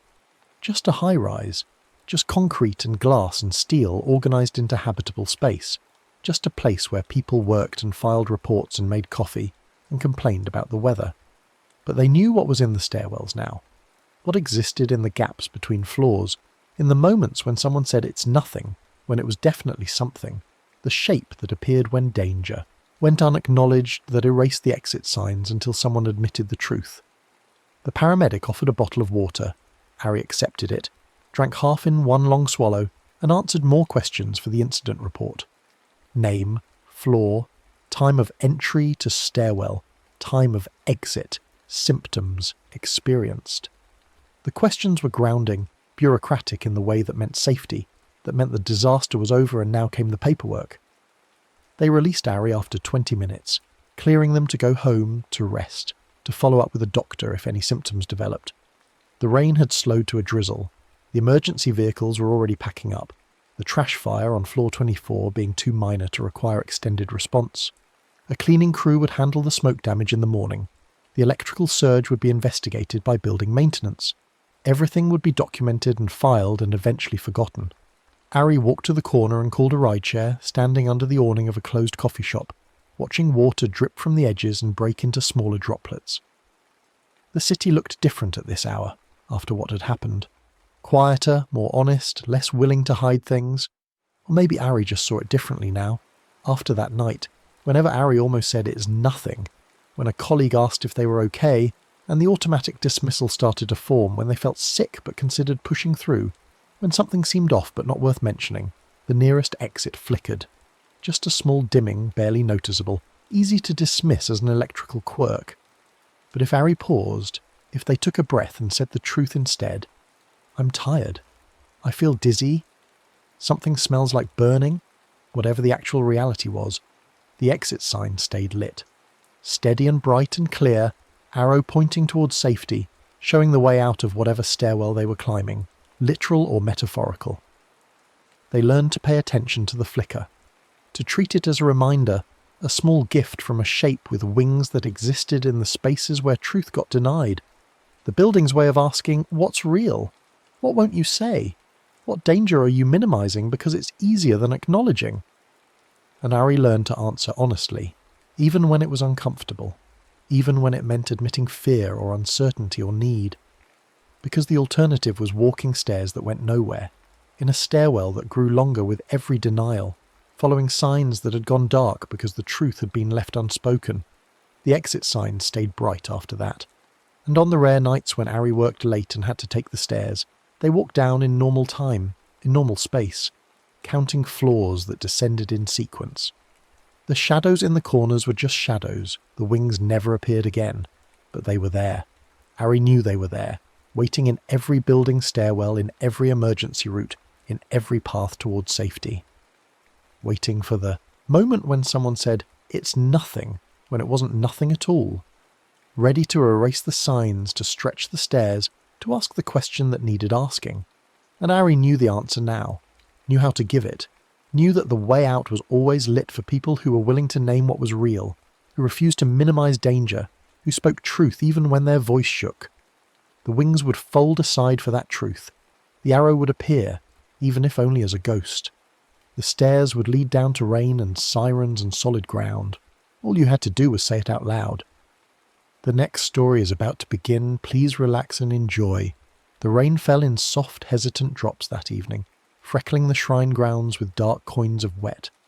Gravel paths that had crunched underfoot all afternoon now hushed beneath the steady drizzle, and the paper lanterns strung between wooden posts glowed honey-soft, their light diffused through dampening skin. Ray moved through the thinning crowd with an umbrella tilted against the mist, one hand clutching the curved handle, the other buried deep in their jacket pocket where the fox mask lay warm against their palm. It hadn't been stealing, not exactly. The vendor had been juggling 3 customers at once, each waving bills and pointing at different masks, and when Ray had held up the white kitsune face with its red-painted grin and black-tipped ears, the old woman had waved them on with a distracted nod. Ray had fumbled with their wallet, pulled out what they thought was enough, set it on the counter's edge where it might have fallen or might have been swept into the cash box, and then the crush of people had pushed them forward and away. By the time they'd looked back, someone else was already at the stall, and going back would mean squeezing through the crowd, explaining, making a scene. So they'd walked on, the mask growing heavier in their pocket with each step, telling themselves it was fine, it was handled, the vendor had waved them through. The festival music had thinned as the rain picked up. What had been a wall of sound, taiko drums, festival flutes, vendors calling out their wares, children shrieking with delight, had contracted to a distant heartbeat of percussion and the lonely thread of a shakuhachi somewhere beyond the main shrine. Most families had packed up early, hurrying toward covered walkways and the parking lot. Ray had stayed, unable to name exactly why, drifting between the remaining stalls where vendors were already covering their goods with plastic sheeting. They paused at a puddle that had collected in a dip in the stone path, and for just a moment glanced down at their reflection. The water's surface trembled with fresh drops, making their face waver and split.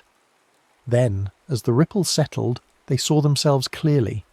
Dark hair plastered to their forehead, the umbrella's arc framing their head, and their mouth set in a neutral line. They watched their reflection for a breath, 2 breaths, and then something made them look up. The lantern hanging directly above cast its glow across the puddle. In its paper skin, translucent and rain-spotted, a face smiled down. The same face. Their face. But where Ray's mouth had been carefully neutral, this one smiled, a beat too late, as if it had needed to remember how, and the smile was slightly too wide, stretching just past the boundaries of what felt natural. Ray blinked hard. When they looked again, the lantern was just a lantern, glowing steadily in the rain. They shook their head, scattering droplets from their hair, and walked on. But the mask in their pocket seemed to pulse with warmth, and somewhere in the back of their mind, a half-forgotten story began to surface. Their grandmother had told it years ago when Ray was small enough to believe in things that lived in the spaces between truth and lies. Kitsune loved festivals, she'd said, not for the celebration itself, but for what gathered there like morning dew. Small lies, polite untruths, 1,000 little deceptions people offered each other to keep things smooth. I'm having a wonderful time. This tastes delicious. No, please you first. Keep the change. Every lie, no matter how kind or how small, fed the foxes. Each one earned them another tale, and those tales appeared first in reflections, in puddles, in polished wood, in the paper skin of lanterns, in any surface that could hold an image and distort it just slightly. But there was a particular kind of lie the kitchen prized above all others. The theft disguised as confusion. The taking dressed up as misunderstanding. If you pocketed something that belonged to the shrine, a coin, a wish written on paper, a mask meant for blessing, a fox would follow you home through every reflective surface, wearing your face and learning your shape, adding tales with each untruth you spoke until it knew you well enough to walk in your skin. The cure was simple. Return what you'd taken. Speak the apology you'd swallowed, the full version without the polite trimming. Say it out loud where the fox could hear, and it would release its claim.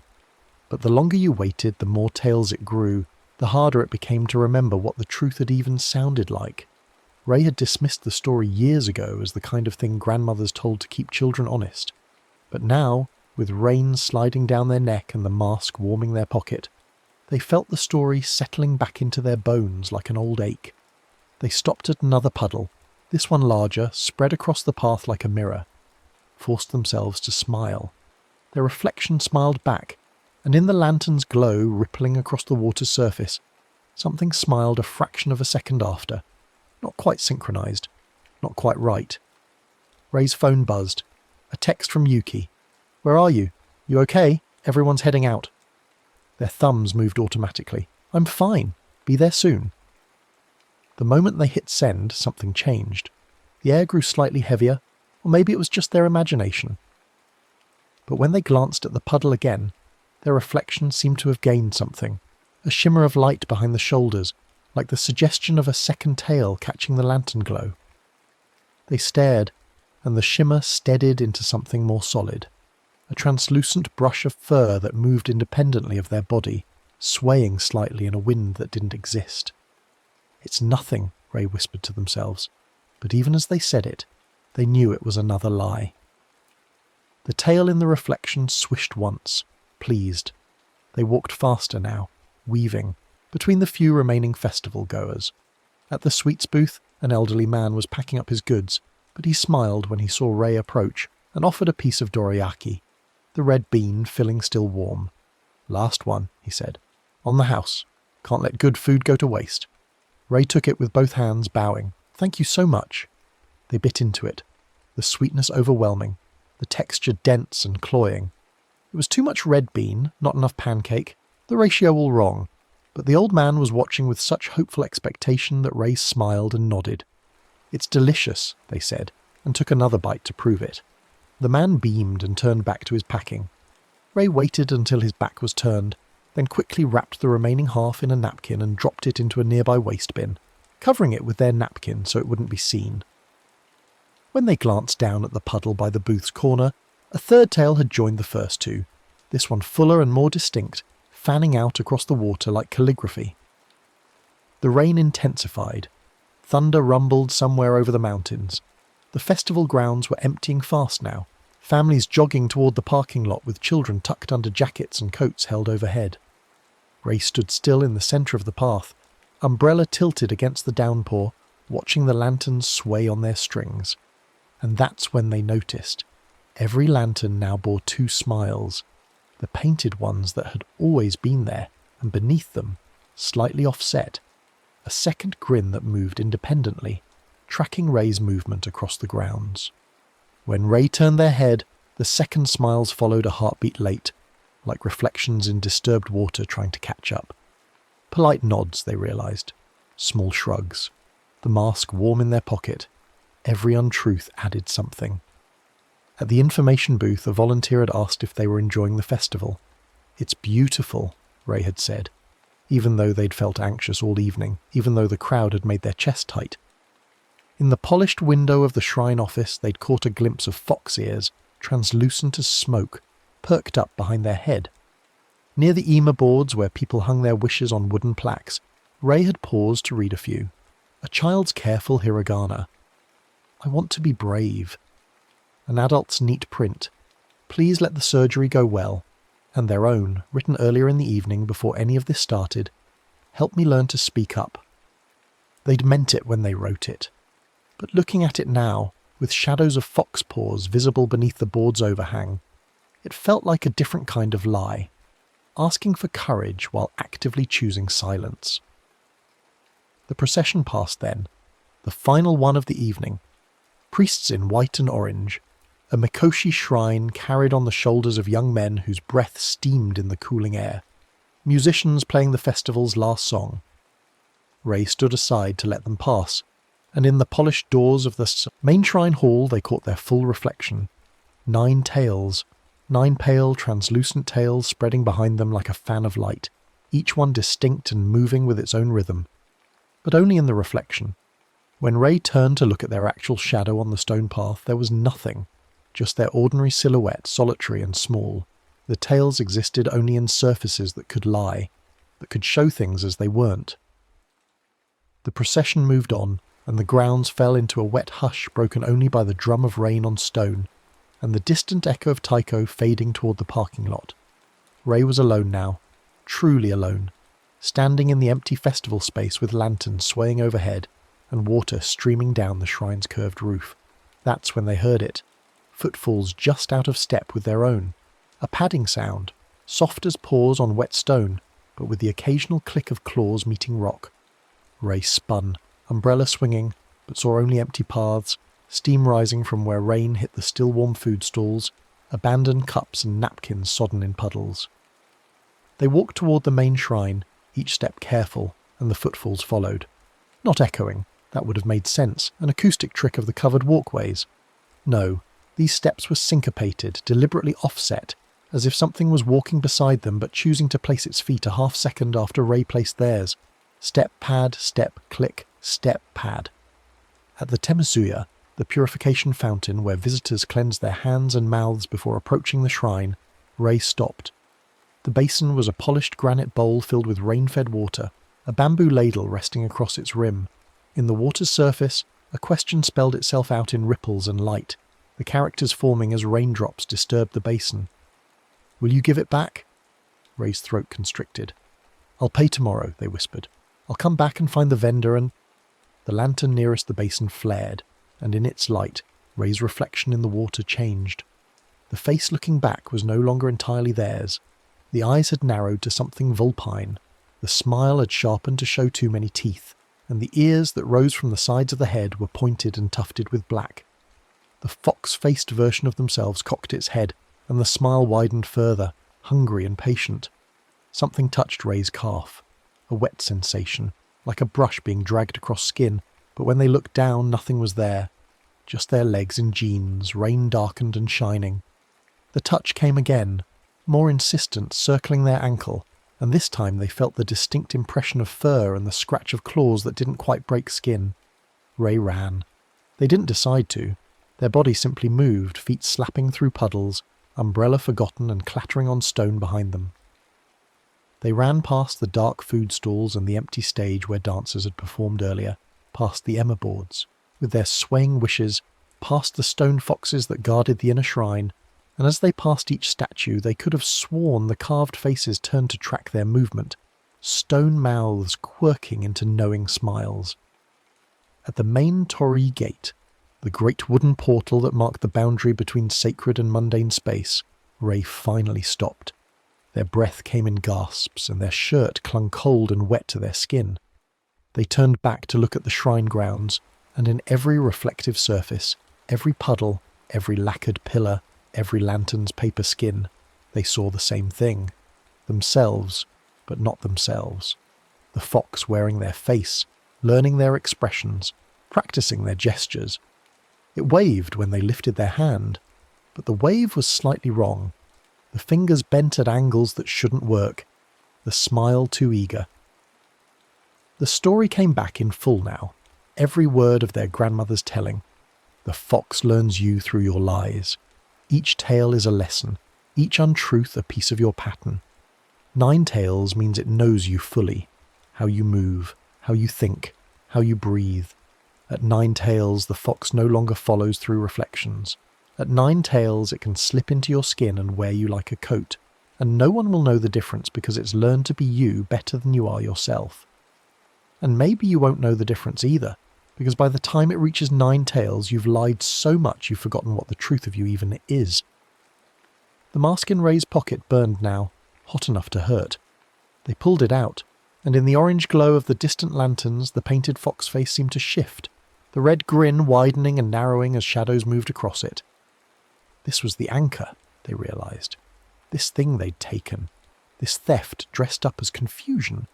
It was what tied the fox to them, what gave it permission to follow and learn and eventually replace, return it, speak the truth. The cure was simple, but Ray's feet felt rooted to the wet gravel. Because returning it meant admitting they'd taken it, meant going back to that stall, facing the vendor if she was still there, explaining that no, actually they hadn't paid, they'd pretended to pay and walked away, meant being the person who caused a scene, who made trouble, who wasn't easy and accommodating and fine with everything. The rain fell harder. Lightning flashed over the mountains, and in that white moment of illumination, Ray saw their shadow on the Tory's wooden beam, and the shadow had 9 tails spread like dark flames against the ancient wood. They thought of Yuki's text, "You okay?" and their automatic response, "I'm fine." They were never fine.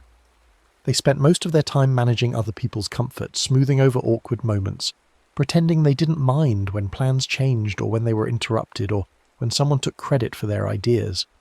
They said, "It's fine," so often that the words had worn smooth, meaningless, a reflexive sound that meant I'm choosing silence over truth because truth is too much trouble.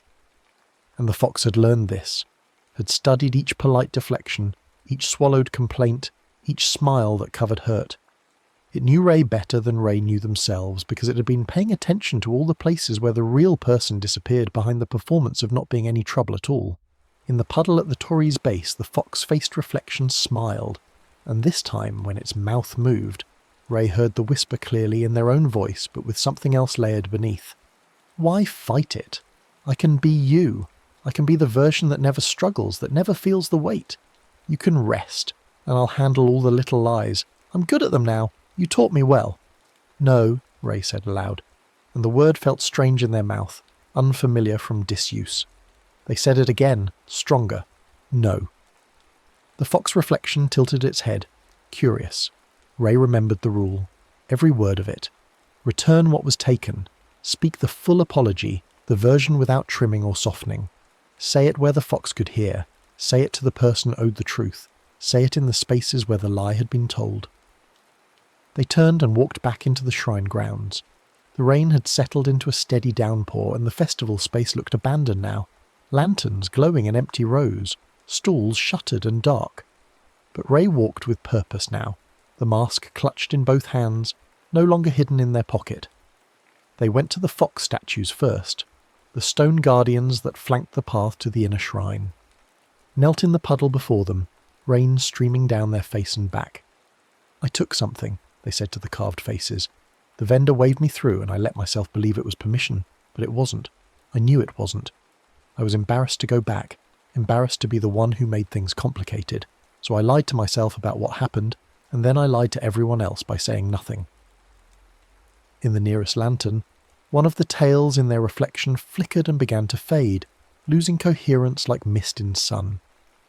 Ray stood and walked to the mask stall. It was shuttered now, plastic sheeting covering the remaining merchandise, but the counter was still visible. They set the fox mask on its surface, placing it carefully in the centre, then pulled 2 coins from their pocket. More than the mask had cost, probably, but it didn't matter. They set the coins beside the mask and pressed their palms flat on the wet counter. "I took this without paying," they said to the empty stall. "I knew I was taking it. I told myself it was a misunderstanding, but I made the misunderstanding happen. I didn't want to be the person who held up the line, who made a fuss, who was difficult, so I took it and I walked away." 2 more tails faded from the lantern reflections, dissolving like sugar in water. But it wasn't enough. The hardest part remained. The apology to a person by name, acknowledging exactly what had been done and what it had cost them. Ray looked around the empty grounds, and in the distance near the shrine office, they saw a light still burning. Someone was there, perhaps closing up, perhaps doing final rounds, perhaps the vendor herself, or someone who could pass along the message. Ray walked toward the light, and with each step the sensation of being followed intensified. The padding footsteps came closer now, no longer offset but matching Ray's rhythm exactly. They didn't look at the reflections, didn't check the puddles, just kept walking with the mask held out before them like an offering. At the shrine office, a woman was indeed packing up. Not the mask vendor, but a younger volunteer in a festival happy coat. She looked up, surprised, when Ray appeared in the doorway, dripping and breathless. "I need to return something," Ray said, "and apologise." The woman listened as Ray explained, the words tumbling out now without polish or softening, the confusion at the stall, the walked-away payment, the mask in the pocket. The woman's expression shifted from surprise to understanding, and when Ray finished, she nodded slowly. "Mrs. Tanaka runs that stall," she said. "I can make sure she gets the mask and your payment. But you should tell her yourself too if you can. She'll be here tomorrow, setting up for the shrine's regular visiting hours. She's here most Sundays." "I'll come back," Ray promised. "Tomorrow. I'll find her and apologise properly. To her face. By name." The woman smiled, a real smile without any second layer. "That's brave of you. Most people wouldn't."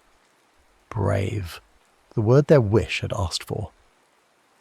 Ray felt something shift in their chest, a pressure releasing. They left the office and walked back toward the torii, and this time when they looked at the puddles, the reflection showed only 7 tails. Still too many, but diminishing. Because the real apology hadn't happened yet. Wouldn't happen until they faced Mrs. Tanaka in person, said her name, and acknowledged the specific harm of leaving her short. That was the piece that would cut deepest. Admitting they'd made things harder for someone else, because they'd prioritised their own comfort. At the Temisuya basin, Ray stopped and performed the purification ritual properly this time. Ladled water over their right hand, then their left, then rinsed their mouth and spit the water carefully to the side. In the basin's surface, the question had changed. "Will you finish it?" "Yes," Ray said. "Tomorrow, to her face. The whole truth without trimming."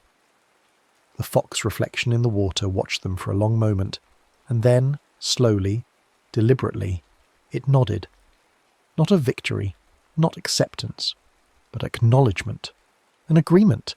The bargain would hold if Ray held up their end. That night, Ray barely slept.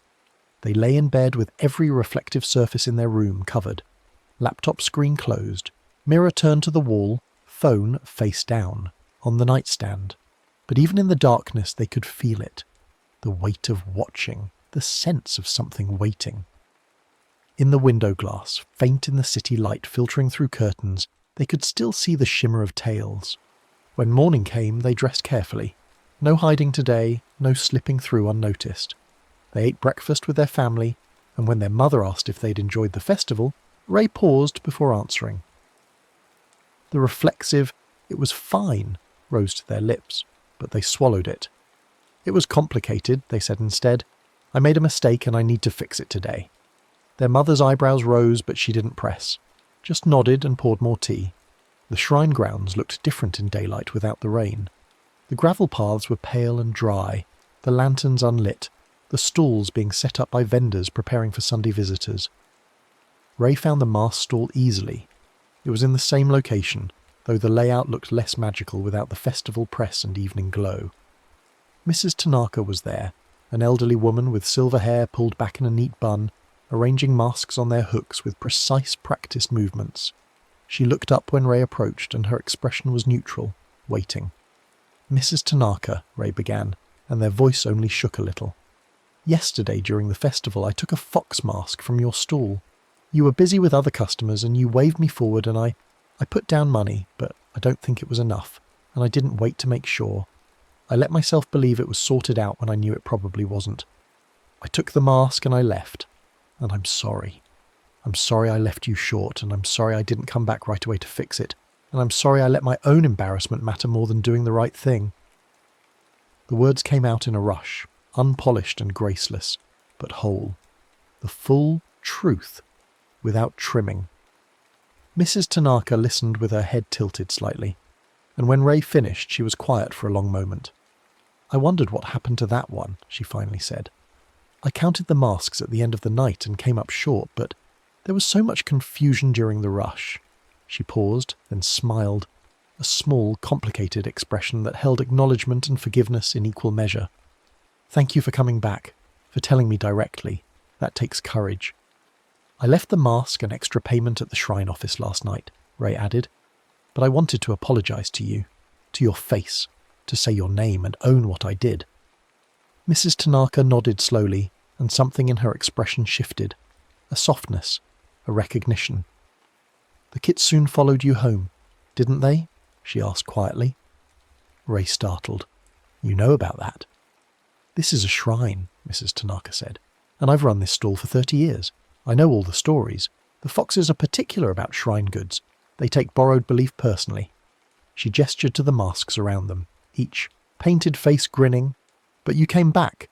You spoke the truth without softening it. That breaks the pattern. In the puddle at their feet, Ray caught a glimpse of their reflection.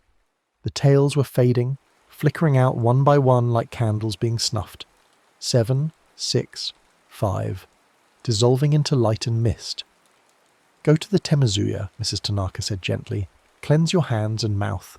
Then go to the fox statues and thank them for the teaching. They don't punish, you know. They instruct. It hurts, but it's not meant as cruelty. Ray bowed deeply, holding it for several breaths, and when they straightened, Mrs. Tanaka was already turning back to her masks, the moment complete. At the Temazuya, Ray performed the purification with care. Right hand, left hand, mouth, the ladle held properly, the water spilling clear. In the basin's surface, their reflection showed only 3 tails now, faint as cobwebs. When they walked to the fox statues and knelt on the stones, pressing their palms to the cold granite, the tails faded to 2. Thank you, Ray whispered to the carved faces, for showing me what I was doing, for making it impossible to ignore. The final 2 tails flickered once, twice, and vanished. In the puddle beside the statues, Ray saw their reflection clearly. Just themselves. No extra smiles, no phantom ears or tails. Just a person, singular and solid, looking back with eyes that were tired but clear. The presence that had followed them, that padding footstep, that sense of being watched and measured, faded like morning fog in sun. The lanterns above, swaying slightly in the breeze, showed only their single painted grins. No doubled smiles, no lagging expressions. The world had returned to its proper state, where reflections matched reality without that haunting delay. Ray stood and walked back through the shrine grounds, and it felt different now. Lighter somehow, as if they'd been carrying weight they hadn't fully recognized until it was gone. At the Torii gate they paused and looked back. The shrine spread out behind them, peaceful in the late morning sun, and for the first time in longer than they could remember, Ray felt present in their own life rather than hovering somewhere above it, managing everyone else's comfort. They pulled out their phone and opened the message thread with Yuki, scrolled back to last night's text. I'm fine. Be there soon. The lie sat there, preserved in the chat history, and Ray felt a familiar urge to leave it alone, to let it pass uncommented. But that was the old pattern, the one that had grown 9 tails. They typed, Hey, about last night. I wasn't actually fine. I was dealing with something and I should have just said that instead of pretending. Sorry for the weird exit. Yuki's response came almost immediately. No worries. You good now? Ray paused, feeling the weight of automatic reassurance trying to form. Pushed past it. Getting there. It's been a strange 24 hours. Want to meet up later, and I can... Explain? Yes. Coffee at 2? Perfect. The phone screen went dark, and in its black mirror Ray checked their reflection one more time. Just them. No shadow of foxes, no doubled smiles. Just their own face, looking back with an expression that was tentative but honest. The weeks that followed weren't easy. Ray found that breaking one pattern didn't automatically break all the others. The impulse to smooth things over, to say it's fine when it wasn't, to swallow complaints and pocket hurt. These reflexes were deeply rooted, worn into grooves by years of practice. But now Ray noticed them, caught themselves in the moment of deflection, and sometimes, not always, but sometimes, chose differently. When a group project partner took credit for Ray's research, Ray spoke up in the next meeting. Actually, I compiled that data. I'd appreciate credit for it. Their voice shook, but the words came out whole. When their mother made plans without consulting them, Ray said, I need you to check with me first before scheduling things on my behalf. It felt impossibly rude until their mother simply nodded and said, You're right. I'm sorry. Each small truth was a conscious choice, a deliberate step away from the ease of lies. And each time Ray checked a reflective surface afterward, a storefront window, a phone screen, a puddle on the sidewalk, they saw only themselves, singular and present. The mask remained at the shrine, returned to its proper place. Sometimes, walking past shop windows, Ray would catch a glimpse of fox ears in their peripheral vision, or see the suggestion of a tail in the corner of a mirror, but these were faint, momentary, reminders rather than threats. The fox had released its claim, but the teaching remained. Every lie, no matter how polite, had weight. Every untruth took something from you and gave it to the shadows that followed in reflections, learning your shape. 3 months later, Ray returned to the shrine for the winter festival. The grounds were strung with lights and filled with music, and Mrs. Tanaka's mask stall was there, doing brisk business. When Ray approached, the elderly woman smiled in recognition. "Back for another one?" she asked. "Maybe," Ray said, "but I'll pay properly this time." Mrs. Tanaka laughed. "I don't doubt it." She pulled down a mask, a different design this time, a white cat with blue eyes, playful rather than tricksterish. "This one suits you better now, I think." Ray paid, waited for change, thanked her by name. As they walked away with the mask in a paper bag, they passed a puddle that had collected near the Temizuya. Their reflection looked back, clear and singular, and the lanterns above showed only one smile, painted on paper, arriving exactly on time.